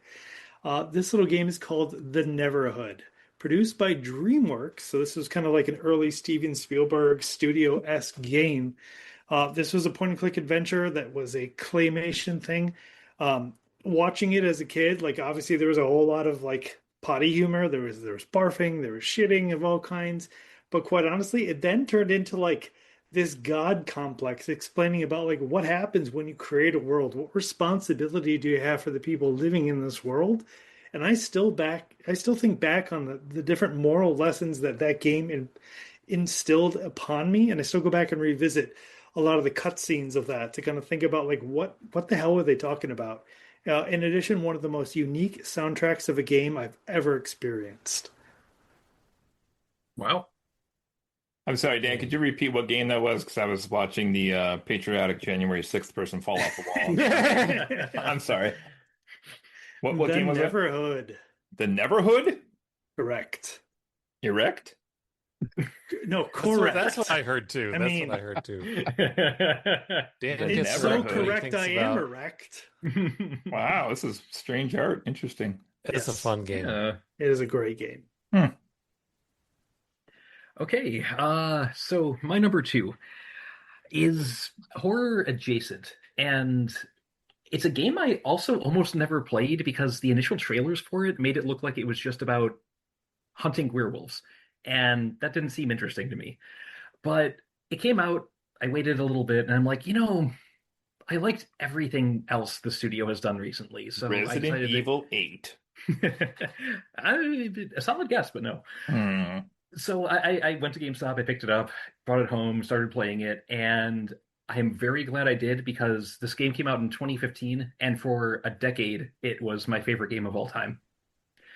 And because it went from that initial premise and steadily got weirder and weirder to the point where it stopped being like Victorian werewolf hunting and leapt straight on headfirst into some of the best cosmic horror I have ever experienced. My number 2 is Bloodborne, a game that is sadly still locked on the PS4, but it is well worth picking up a used console just to play this. It is my favorite Souls-like I have ever played. It is my favorite, I don't want to say Lovecraftian game because it takes the style of Lovecraft but does completely different things with it. So you never really know what to expect. It works in sanity and madness in a very interesting way because there are parts of the world you won't see until you have gained enough insight and lost enough of your mind that stuff that was in front of you the entire time suddenly becomes visible. It is just an incredible experience of that kind of horror, of that kind of descent into madness. And it rewards you for being aggressive, which is something I was not used to in these sorts of games. Normally, I was very much like a turtle type player. I would block and dodge here and there until I could land a hit. You can't do that in this. You have to be aggressive. You have to fight. You have to leap right in, and that kind of lends itself to the theme of you're gradually losing your sense of self, losing control of yourself, and just barreling headfirst into this world of absolute madness and horror. Bloodborne is great. It has just some of the coolest level design, coolest monster design, and best gameplay in a Souls-like I have ever played. It's fantastic. I cannot recommend it highly enough. I just wish Sony would license it out to another platform so more people could experience it because it deserves to be played. But what took its place at the top? We shall see. We shall. Speaking of games that I've tried to play and bounced off of hard, Bloodborne is one of those. I have no idea what the fuck I'm supposed to be doing in that game. That's part of the experience. You're supposed to. That's not fun to me. Try Blueprints. Just kidding. Sorry, Dave. But also speaking, that's valid. That's valid. Also, speaking of games that I tried and bounced off of hard, but then later came back to and ended up loving, my number 2 game is Brett's number 1 game. I'm calling it right now. Whoa! Check yours. It is Roblox. the third entry in a franchise, the only game in that franchise I've actually played. Tried playing an earlier iteration and it just was not great. It is The Witcher 3: The Wild Hunt.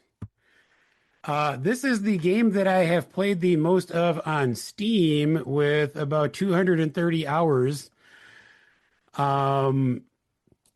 It is just a sprawling open world action RPG. I love everything about this game. I love the world. I love the characters. I love the combat. I love the DLC. I think it has like some of the best DLC of any game I've ever encountered. This is one of those games that I just have to revisit like at least every other year, just to kind of spend time in that world. I'm excited that they're releasing more DLC next year, I think. Although that might lead me to have to spend way too much money to get a new gaming PC because they're also upgrading the system requirements for that DLC, which I don't think my 10-year-old rig will meet. But The Witcher 3 is just a fantastic game, and it is one that was super, super, super like highly reviewed and hyped, and I didn't think it could possibly live up to the hype, but like goddamn does it. It's got action, it's got humor, it's got boobs, it's got more boobs, it's got so much sex. It's like almost ridiculous, but it's amazing. It's got grunts. It's got Henry Cavill. Just kidding. No, I mean both during and outside of the sex. Yeah, it's just a fantastic time. Very excited about the next DLC and The Witcher 4. And I mean, I have read at least the first couple of the Witcher books just because I like this game so much. I keep meaning to go back and finish the rest of that series. Just kind of a game that weirdly just took over my life and kind of became part of my life. It's probably better without Henry Cavill, to be fair. His acting coach was Hayden Christensen, so I think we're okay. Whoa! How dare you? Oh, go! Let's go, Dan. Let's go. It was Anakin. If you want to be Wooden, thank you very much. I think I know the top game for 4 people now. And I know everybody knows mine, but I'm trying to guess what everybody else. I'm actually not including myself because that's right. I've been trying to decide this whole time between my number 2 game and my number 1 game, and I've got a little coin right here. I'm going to flip it. Wow! Nice. All right, my number 2 game is Hitman: World of Assassination. Wow! So this game, at first, the Hitman games just seemed like not really up my alley. Just kind of like, I don't really go for violent games that much. I mean, Resident Evil aside. But you're just like, you got a mission to go kill someone. But it turns out, upon playing it, that it's an incredible sandbox puzzle game. Every single level has 1,000 ways you can go about your objective. And so with Hitman: World of Assassination, in 2016 they released a game just called Hitman, which was not the first Hitman, but they called it Hitman. And then a few years later they had Hitman 2, and then eventually Hitman 3. And then there was Hitman starring Glenn Powell. Yes, there was. Not included in my list of good things. But they took all 3 of those games together, they call it Hitman: World of Assassination, so you can play all 3 games in one. And then on top of that, they added an incredible roguelike mode called Freelancer that is just as good as the game before it in terms of just how much fucking fun it is.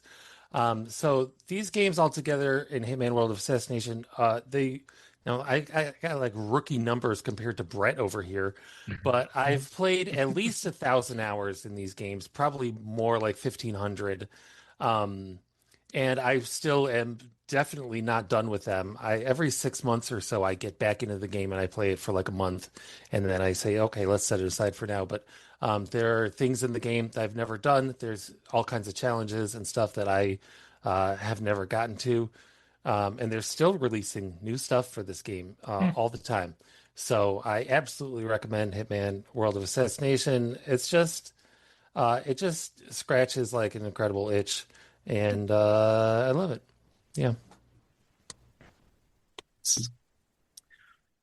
I am going to buckle in figuratively for this one, perhaps literally. We'll see along the way. The Last of Us is a transformative game, as in, I was not the same human being when I finished it as it was at the start. The story is so brutal and soul crushing. Like, literally, almost nothing positive happens in this story. Uh, the characters are done so goddamn well. All-time great voice acting performances from the two leads. You really brought the characters to life and made me love them deeply, and like was so invested in this journey they went on. It raised the bar on what I thought immersive cinematic gameplay could be. The gameplay, while very good and enjoyable, not quite on par with my number one game, which we'll get to shortly. But that gap is the only reason why this is not my number one game. I recently watched another playthrough on Twitch by one of my favorite streamers. And nearly 13 years after playing it the first time, I was still transfixed by watching it. The way the story handles the concepts of love and family is so powerful. I wasn't even a parent yet first time I played it. And it hits so much goddamn harder now than it did the first time. The ending is so powerful, yet subtle, still gives me goosebumps. It is a masterpiece of storytelling where even in a world of monsters, it's about the people and the bonds you make that hold everything together. Thank you for coming to my TED Talk. I'm now going to go into a corner and weep. Did you enjoy the sequel? I loved the sequel. I thought it was better in gameplay. I thought the story decisions were tough because seeing Ellie like devolve into an absolute wreck of a human being yeah, was so hard to watch, but the game was incredible. Cool. All right, man. Number one, Dave's got them all figured out. Call All it, but Dave. two. All but two. All but You want me to do yours? Yeah, just call it out. 100% it's Final Fantasy VI. Exactly, 100% it's Final Fantasy VI. Holy crap. Nice. I mean, I always point out that it was the processional music at my wedding. And again, as nerdy as that sounds, no one would have, unless you played the game, you would have just thought, this is some really pretty processional wedding music. You would not have known it was from a game. We had music for Final Fantasy X in ours. Did you? Awesome. Matt, are you referring to your wedding that culminated in you not being able to buy a giant penis-shaped bottle of liquor from Europe to bring home? Yeah, that's the culmination of his marriage. That's where we're at the moment, Dave. It's a direct line. It ends right there. I know. It's a shame, but you know, she got me to Europe, and that's the important part. Still a story you can tell your students. That's important. Wrong. Oh. No, I don't know. I've talked about this game forever. Like it is my Lord of the Rings. It's my epic fantasy story. It's my Game of Thrones, whatever. The story is just so sprawling, so massive. There's all these interconnected characters, and they're all different. They all have their own backstory. And if you've never played it, like, try to give it a spin sometime. It really is. It's in a kind of a steampunky world. And I was reading a book which actually sort of broke down the game into the way it was structured, and it made me realize something that I never really realized before. And that is that the game was structured so that there is not a main character. The main character is the villain, and everything is structured around the villain, which is exactly the same way that Marvel Avengers Infinity War is structured. The first half of this game is essentially Marvel's Infinity War. Okay. And Kafka is essentially for different reasons. But the whole way it's like little scenes with all the different characters coming around, eventually coming together, fighting him, losing, and he just destroys the world, and then the second half is Endgame coming back together and taking him out. It really is very, very similar to that structure, and I find that to be particularly quite fascinating. There was something I was going to say about it, and it's not occurring to me at the moment.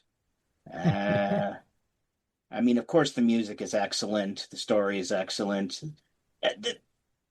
It was designed in a way that the characters, they all have special abilities, so they're all unique, but they can be really customizable so that, you can really kind of make them whatever you want to make them. And I don't remember what else I was going to say, but it's a great game, masterpiece, 10 out of 10.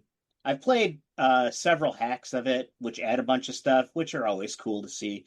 But right now, the one I play when I want to play it is if you guys want to play it, the Pixel Remaster is a great way to play it, because you can actually change the settings so the encounter rates are different, which you might call that cheating, I guess.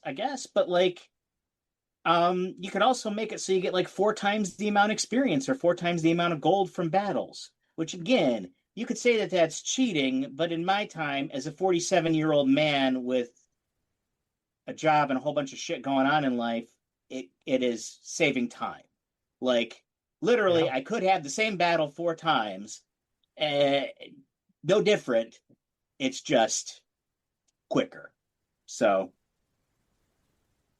very nice. You know what I think is fascinating? What?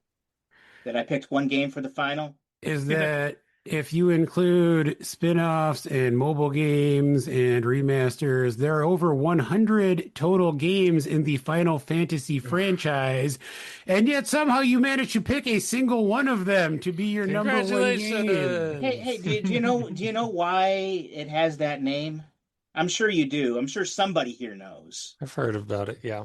Yeah, basically Squaresoft was going under. Okay, they had a whole bunch of flops in a row. This was their last-ditch effort to come up with a hit in Japan, so it was their final game. It was Final Fantasy. Turned out to be a hit, spawned a franchise.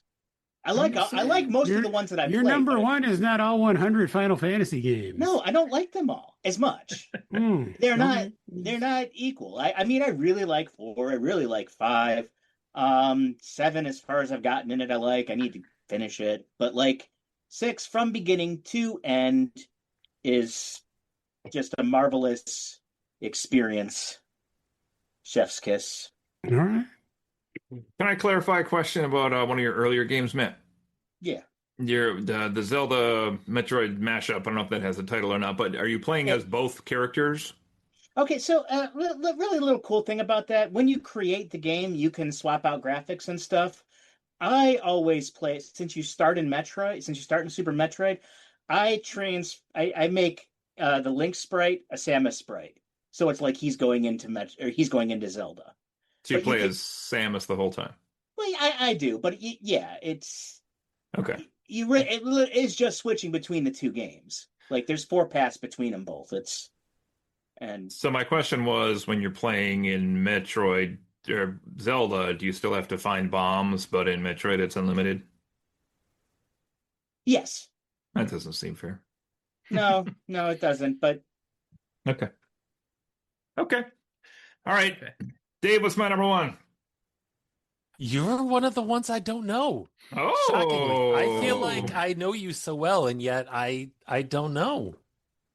okay. My number one game, Brett introduced me to in a tent while we were camping. It's Rampart for the Sega Genesis, and that game is fun as hell.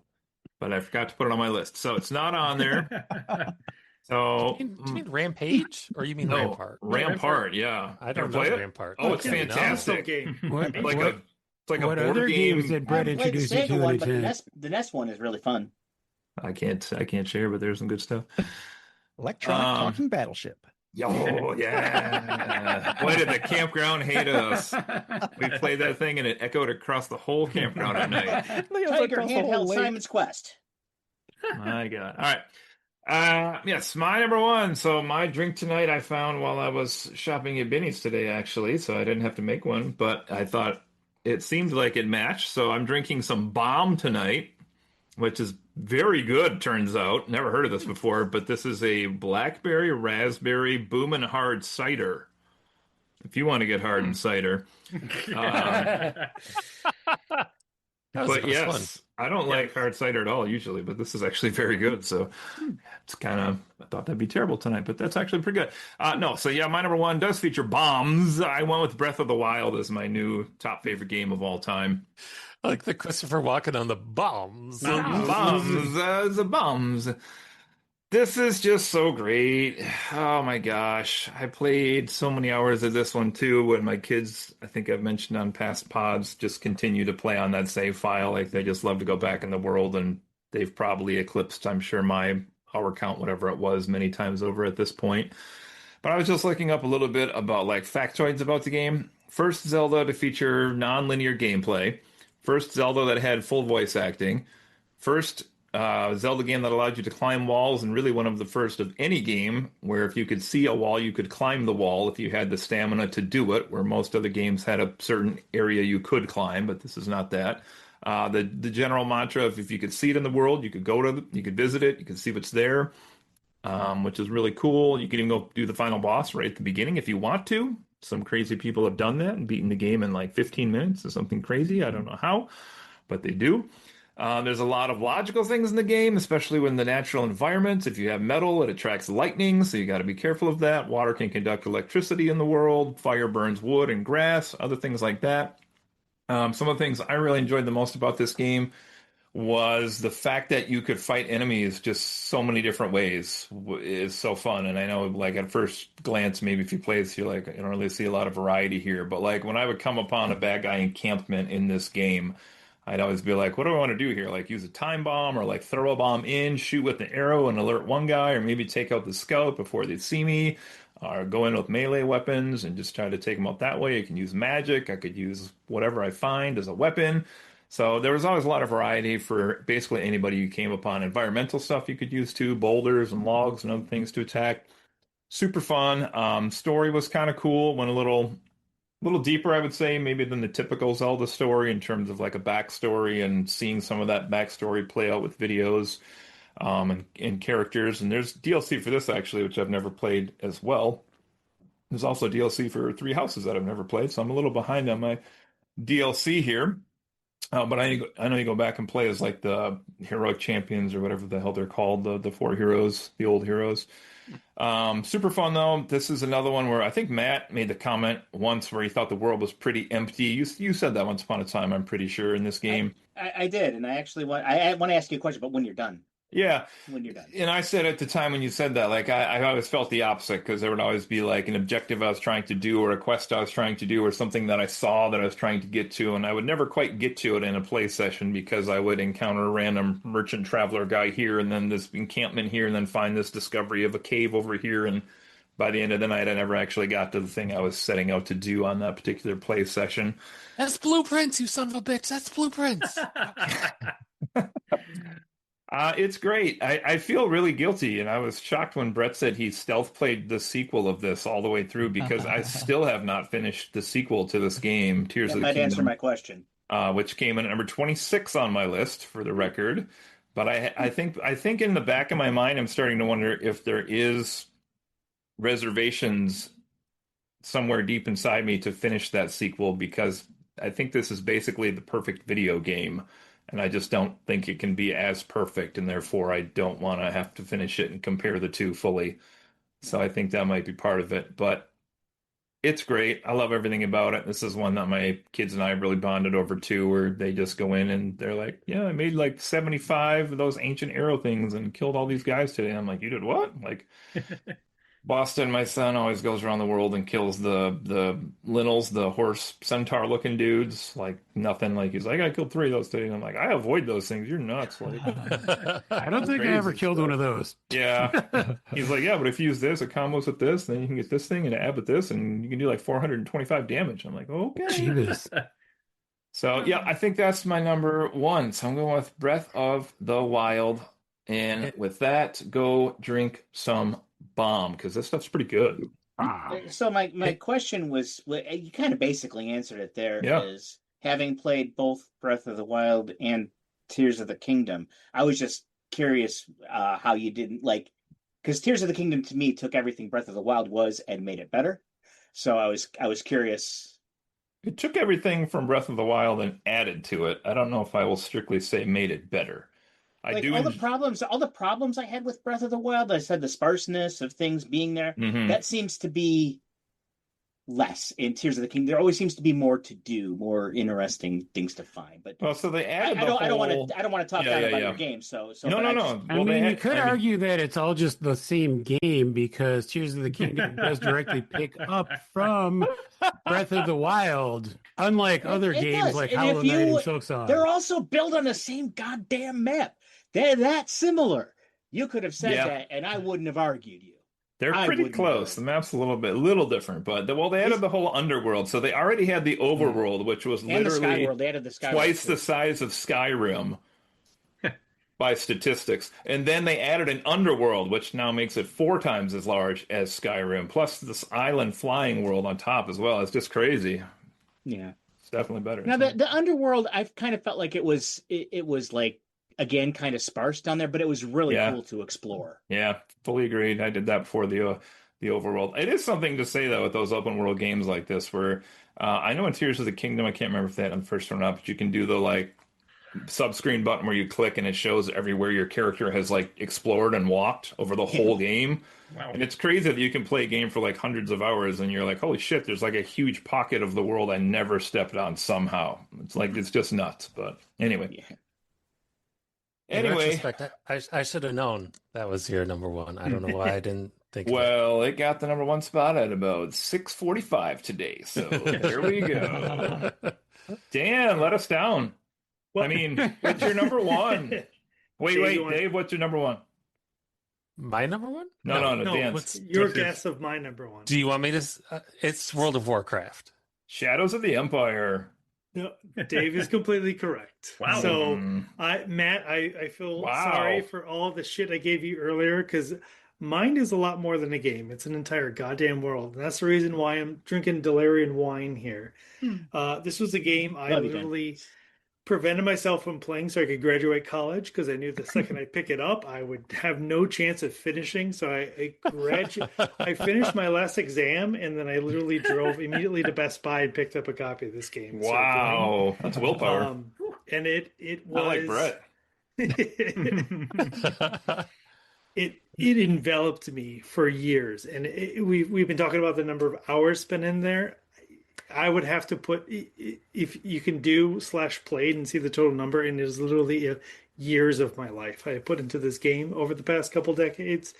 It is a game that's still going on. I haven't played it the last few years, but it is something that like I'm off for 6 months a year, and then I'm back on for 6 months, and it is an absolutely incredible game. It is so much. You could tell from my previous list, I'm a big fan of the Blizzard games, and there was one main title that was kind of missing from that, which is the Warcraft, and it's because this world is so enveloping. There's so much to it, and it feels. One of the things I noticed about myself and making about this list is I need games that have like an incredible amount of depth. You can just keep digging, and this is the one that like I've never hit bottom on this. It is amazing how much content is just in this world. Very nice. And you play with your wife too, right? Goes a long way. Correct. And If you want to play with your wife. Nice. If you want to play with Dan's wife. Oh, I mean, you can, but you better have plate armor. I've actually met a couple people in real life that I met through this game, which is, I think this is the only game that has that title. So it's made a huge impact. Very cool. Cool. All right, Dave, what's mine?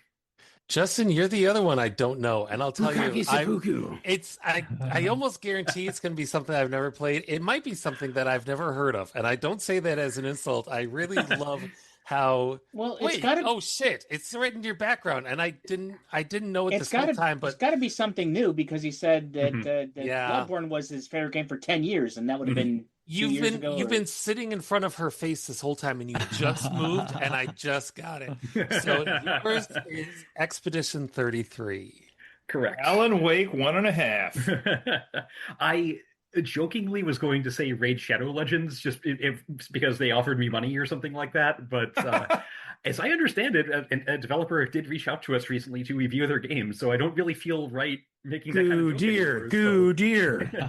So stay tuned for that, listeners. But yeah, I liked the idea of Clear Obscure Expedition 33 since I first heard about it on some trade show, years before it came out. Just it looked beautiful. The concept was very different. The look of the world was pretty unique. And speaking of the concept, it's basically there is an island out in the ocean where this godlike being known as the Paintress lives. And every year she emerges, climbs up to the top of her tower, and paints a number on it. And every year, every person who is that age dies, just flat out, every person. And once people realized this is what was happening, they started launching expeditions to try to go there and stop her, and none of them have succeeded. And you might think, oh, okay, you're the 33rd expedition. No, the numbers aren't counting up. They've been counting down. You and your team are some of the oldest people left alive in the world. And you're launching a last desperate attempt to try to stop this from happening again, even though you're probably doomed to failure. It is a remarkably interesting setup, and the rest of the game just plays out in an equally interesting and satisfying way. If you know someone who says, "Oh, video games are just kid stuff. They're crap. They're not art," point them to Expedition 33. This game is you could take any frame from this practically in combat, exploring the world from a cutscene, and you could practically say this is a painting. But it is that beautiful to look at. It is that beautiful to experience. There were other games on my list that have made me cry here or there. I wept multiple times playing through this. If you can make it through even just the prologue without feeling your heartstrings tugged on, then you're either made of stronger stuff than me or you're inhuman. Because there is, I'm not going to spoil the moment, but it's the combat tutorial, which might sound stupid, but it teaches you how to fight, yeah, but it is also a conversation between two people who have drifted apart because they thought there was no way to change fate, that one of them was destined to die, so why bother being together? Why bother, having that connection? But it's these two people coming back together at the end of the last possible moment where it's too late for them to actually reconcile anything, and expressing how they feel about everything that's happened in a sort of combative dance. And it is just a thing of beauty. I'm actually kind of choking up a little bit just thinking about it right now, because that sets the tone for the rest of the game. And it is heart-wrenching. It is beautiful. It is terrifying. It is joyous at times, hilarious. It runs the full emotional gamut, and it is one of the most beautiful games. It is the most beautiful game I have ever experienced in a multitude of ways.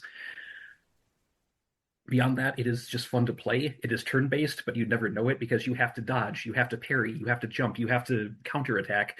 It keeps you engaged. It keeps you involved like every step of the way, and it is just such an immersive and involving experience from beginning to end, full of characters that are unique from one another, that play differently from one another, and that are all immensely likable. The villains, the heroes, everyone in between. It is just incredible. If you haven't played it and you have a platform that it's on, and that's PC, PS5, the later Xbox Series, it might be on Switch too. I'm not sure, but you owe it to yourself to play this game. It is the best gaming experience I've ever had in my entire life. Well, I don't want to have to follow that.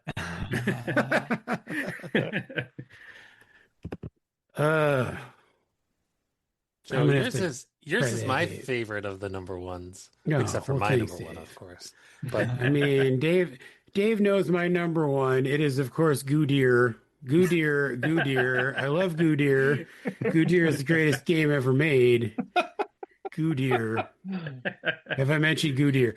I'm just kidding. My number one, of course, is, everyone say it with me, Jesus Simulator. Jesus Simulator. Yes, that's right. Jesus Simulator. I've been playing it on the Switch too.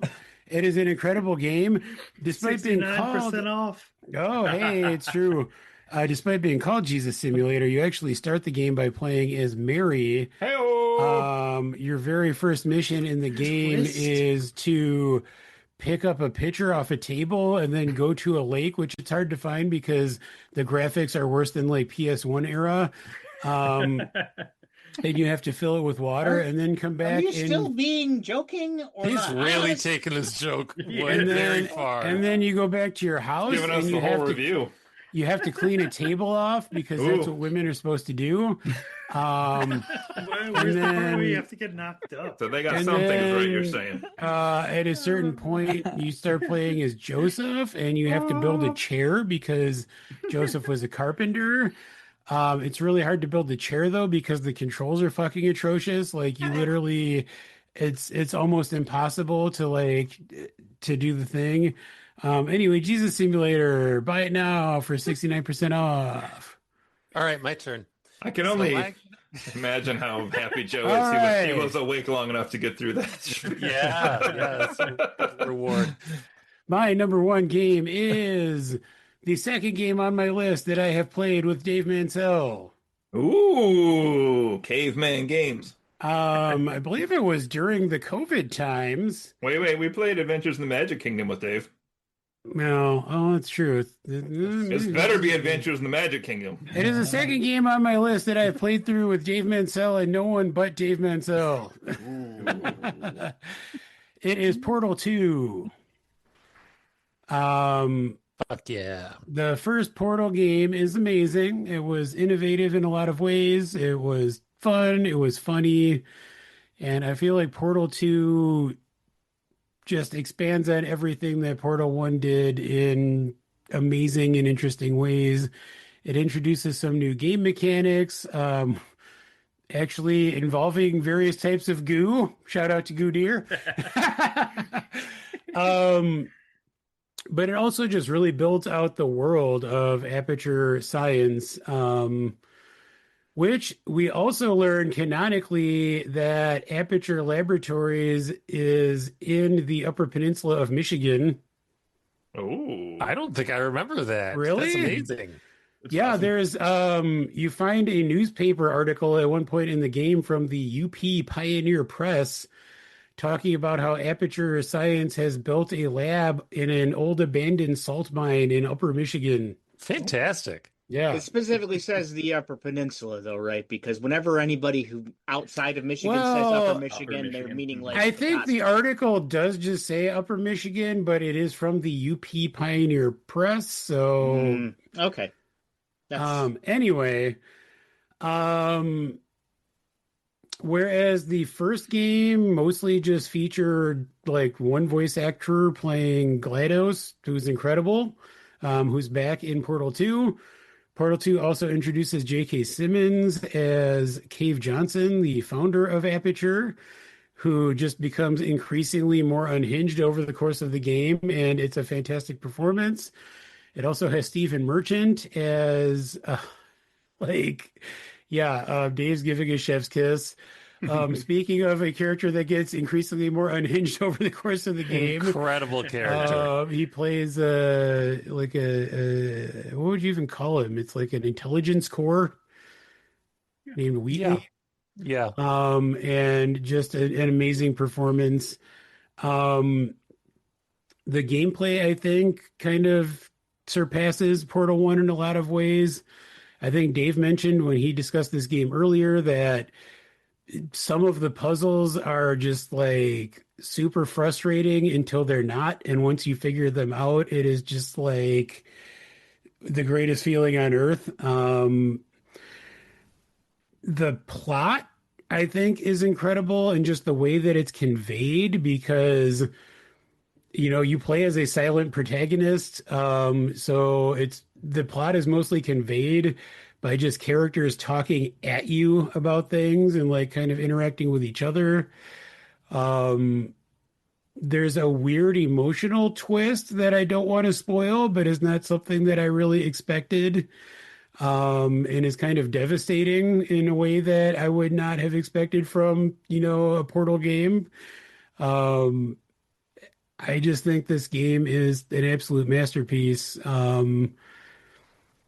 It also features an amazing song by possibly my favorite band, The National. Hell yeah. Like I think truly one of their most underrated songs. It is just like astonishing. Jason Isbell and the Wife Beaters is so angry right now. But yeah, just an incredible experience. I actually am deep into my God knows how many-th playthrough of this game on Switch 2 right now. But also this has an amazing multiplayer co-op component, which Dave and I, during COVID times, played through together, shared some scotch and some Portal, and I have some fond memories of that. So I just love this game. Amazing. You didn't describe your drinks if you wish to do that. Oh, yes. I, in honor of Portal 2, I made some matching but different margaritas, one of which I made using blue curacao in place of the traditional triple sec to give it a blue color, mirroring the starting portal that you get in the game, which usually is kind of the entrance portal. And I made a second one with an orange. It's actually a sugar-free orange syrup, but I gave it a nice orange color to mirror the other color of the portal. That was clever. Nice. I'm going to give you props. That was clever. Yeah. Still remember buying some bottom shelf blue curacao, I think, at White's and Marquette. I mean, there's no such thing as top shelf blue curacao. The clerk literally pulled the bottle off the bottom shelf, kind of like blew dust off of it. It's like, oh, we always wondered what this stuff was for. Yeah, it is garbage, but like, I mean, there are better. There's like a dry curacao that is like nicer, but blue curacao is inherently just like, you can get the $5 bottle. It's fine. I don't know that I've ever had it. Is it a fruit flavor? It's orange flavored. Like orange, yeah. Yeah. Blue curacao is orange flavored. Correct. Right. Like blue raspberry. Not think about it too much. All right. I'm curious if anyone knows my number one. Man, that's tough. Shadowgate was one of my guesses. Blueprints was one of my guesses. You already did Day of the Tentacle, right? Yeah, sure did. The Incredible Machine. No, that's a good game. That's fun. You already did Resident Evil 4, right? You did Duke Nukem 3D. I did, yeah. These are all good guesses. These are all on my list. Let me think. Manifold Garden? No, that's a fun game. It didn't make the list, but I do enjoy that game. It's Pokemon, isn't it? It is not. I was it's just not called a little Seth. too old for Pokemon. What system is it for? Blueprints. It's Did for you already say Axiom PlayStation. Verge? I know that was high on your list. Axiom Verge did not make the cut. It's on my honorable mentions. I love Axiom Verge. Did you already say The Witness, or was that just Justin? I did already say The Witness. I was number 6. Yep. It's on PS what? PS1. Ooh. Symphony of the Night? No, but that was on the honorable mentions as well. PS1 games. Is it another skateboarding game? It's not. Resident Evil. It's not a skateboarding game. SSX. Ooh. It's not like one of your Beetle Adventure racing games or some weird stuff, is it? Is it No, Red Pop that the game's Rapper? incredible. It is not for the rapper. All right, I think no one's going to get it, which is interesting. Okay.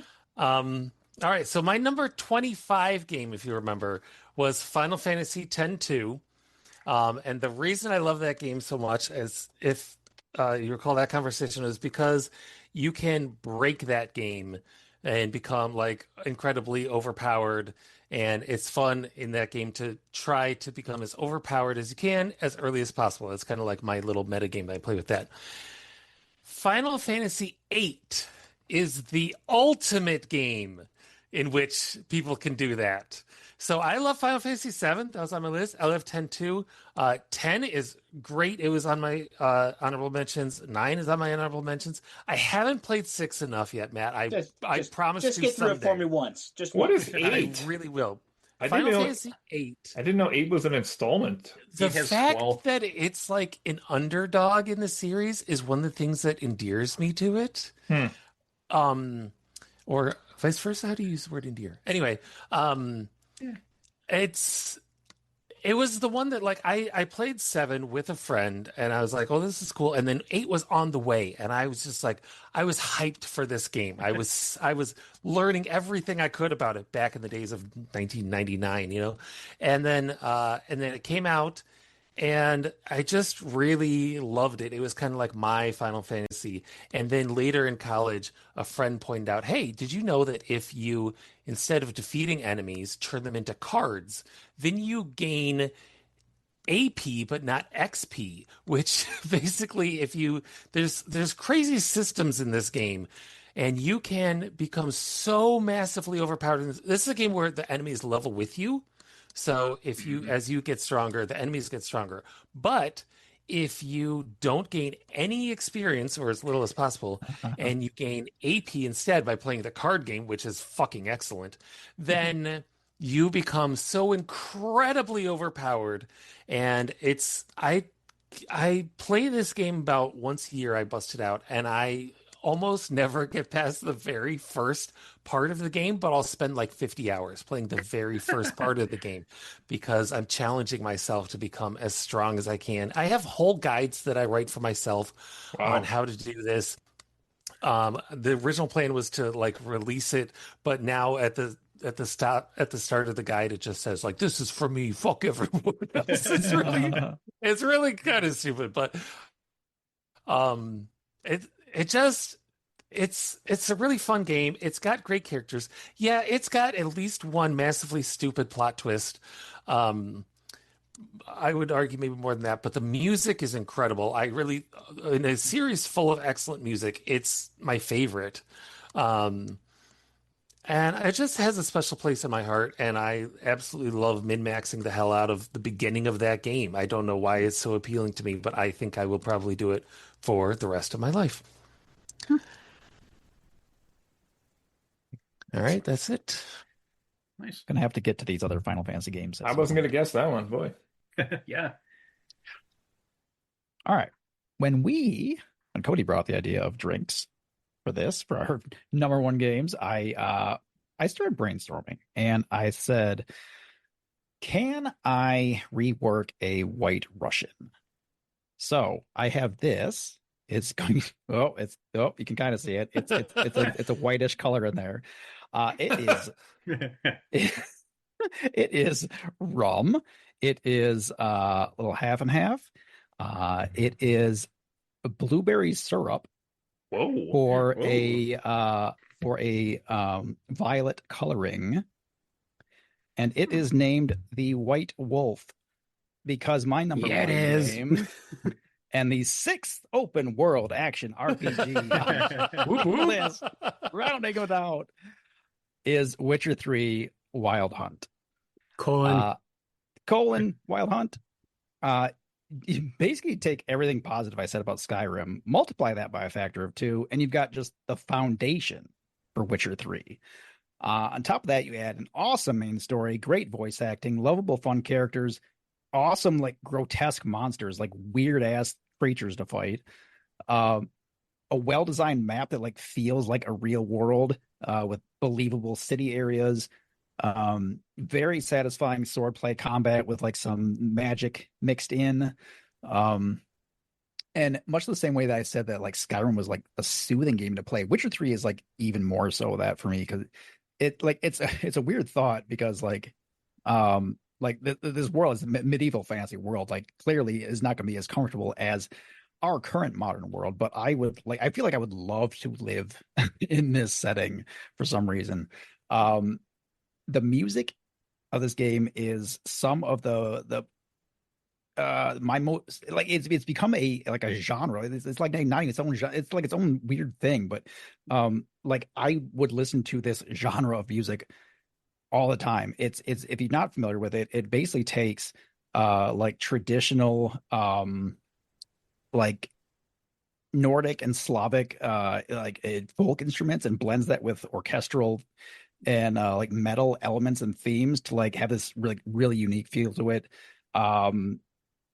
And like my PS4 copy of the game actually came with the soundtrack on CD, and that was in my car perpetually for a long ass time. I love the environment of this game, and like while the wind effects can be a little bit jarring at sometimes because the trees look like they're whipping around like they're made of rubber, but the overall effect of what they did with the environmental effects really made it feel like an actual world you were in. And it's just another game where I could just get lost, completely lost, just wandering about, just doing whatever I find. I really love the flexibility in the story. Because in addition to the main quest, you had like two beautiful ladies to romance. And as Joe mentioned, other sexy times you can commit to if you wish to. Depending on the choices you made along the way, there was actually like 3 main endings to the game, but like other huge plot points that you could affect, like who becomes the ruler of Skellige, and like that has a slightly smaller effect on the main story.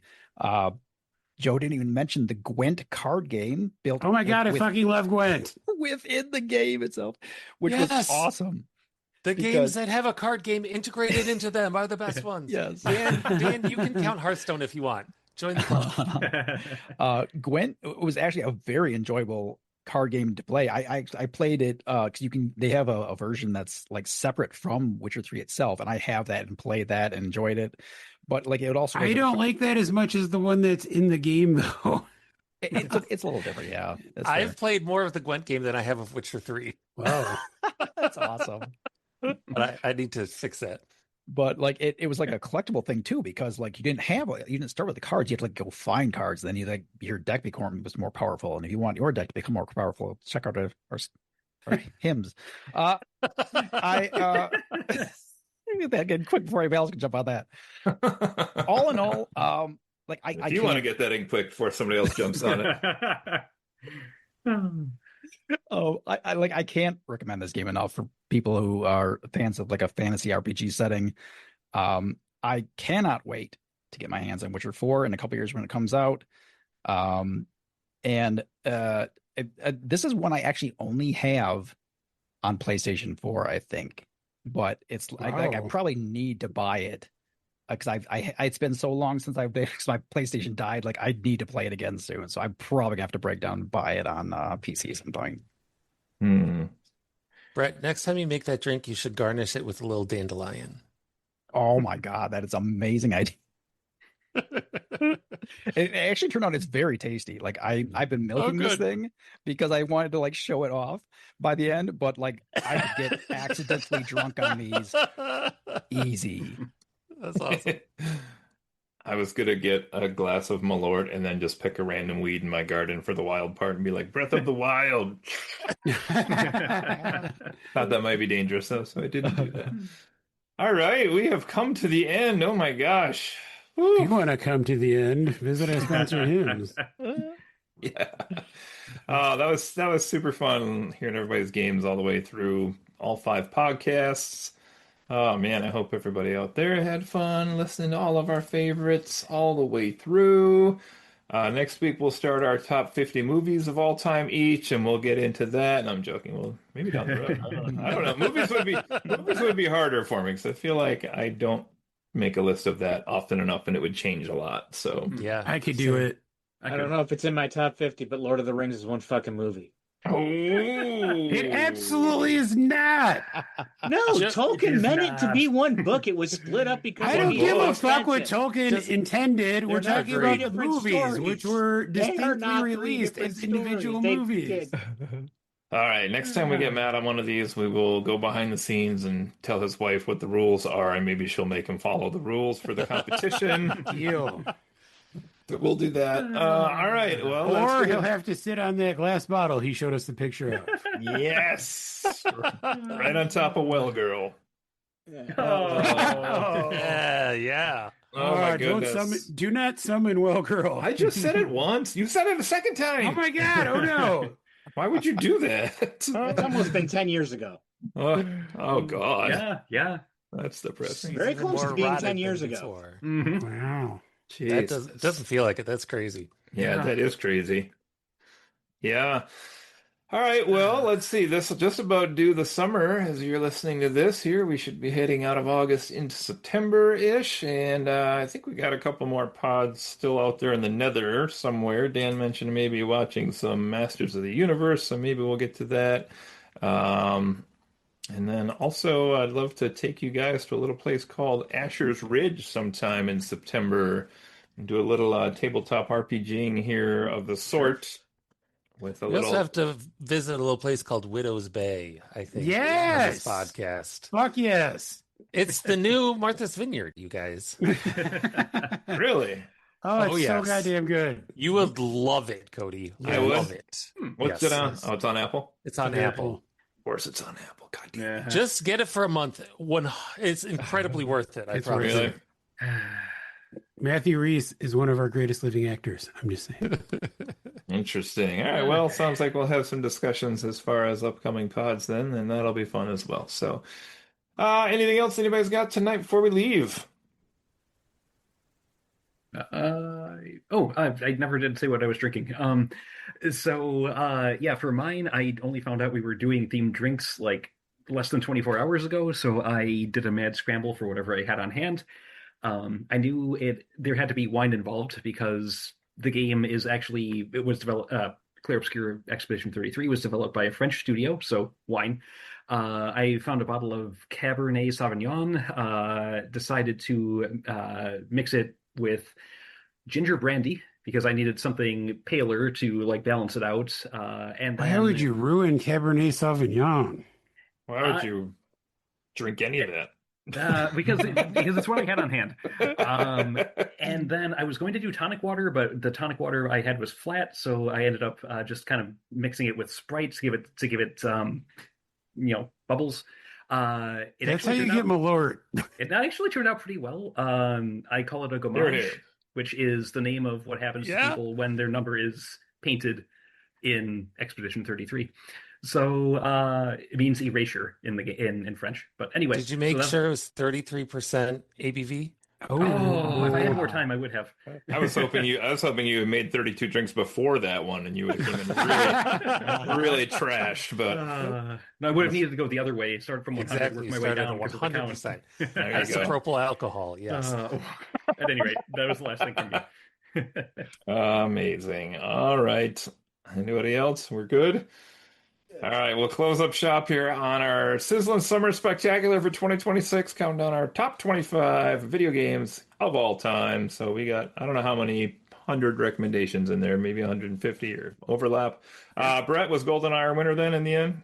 GoldenEye was our winner, he said, so that would be our top game. So we got that going for us. And I don't actually know what would be the top game there, so maybe Resident Evil 4 as people predicted. I don't know. I don't know. Yeah, I don't know either. There's a few that probably got close to each other by the end. Yeah, I agree. Okay, that'll do us at the Fawn Pod. We'll see you guys later. Yeah. Bye. Thank you. Bye-bye. Bye. Make another Star Tropics, Nintendo.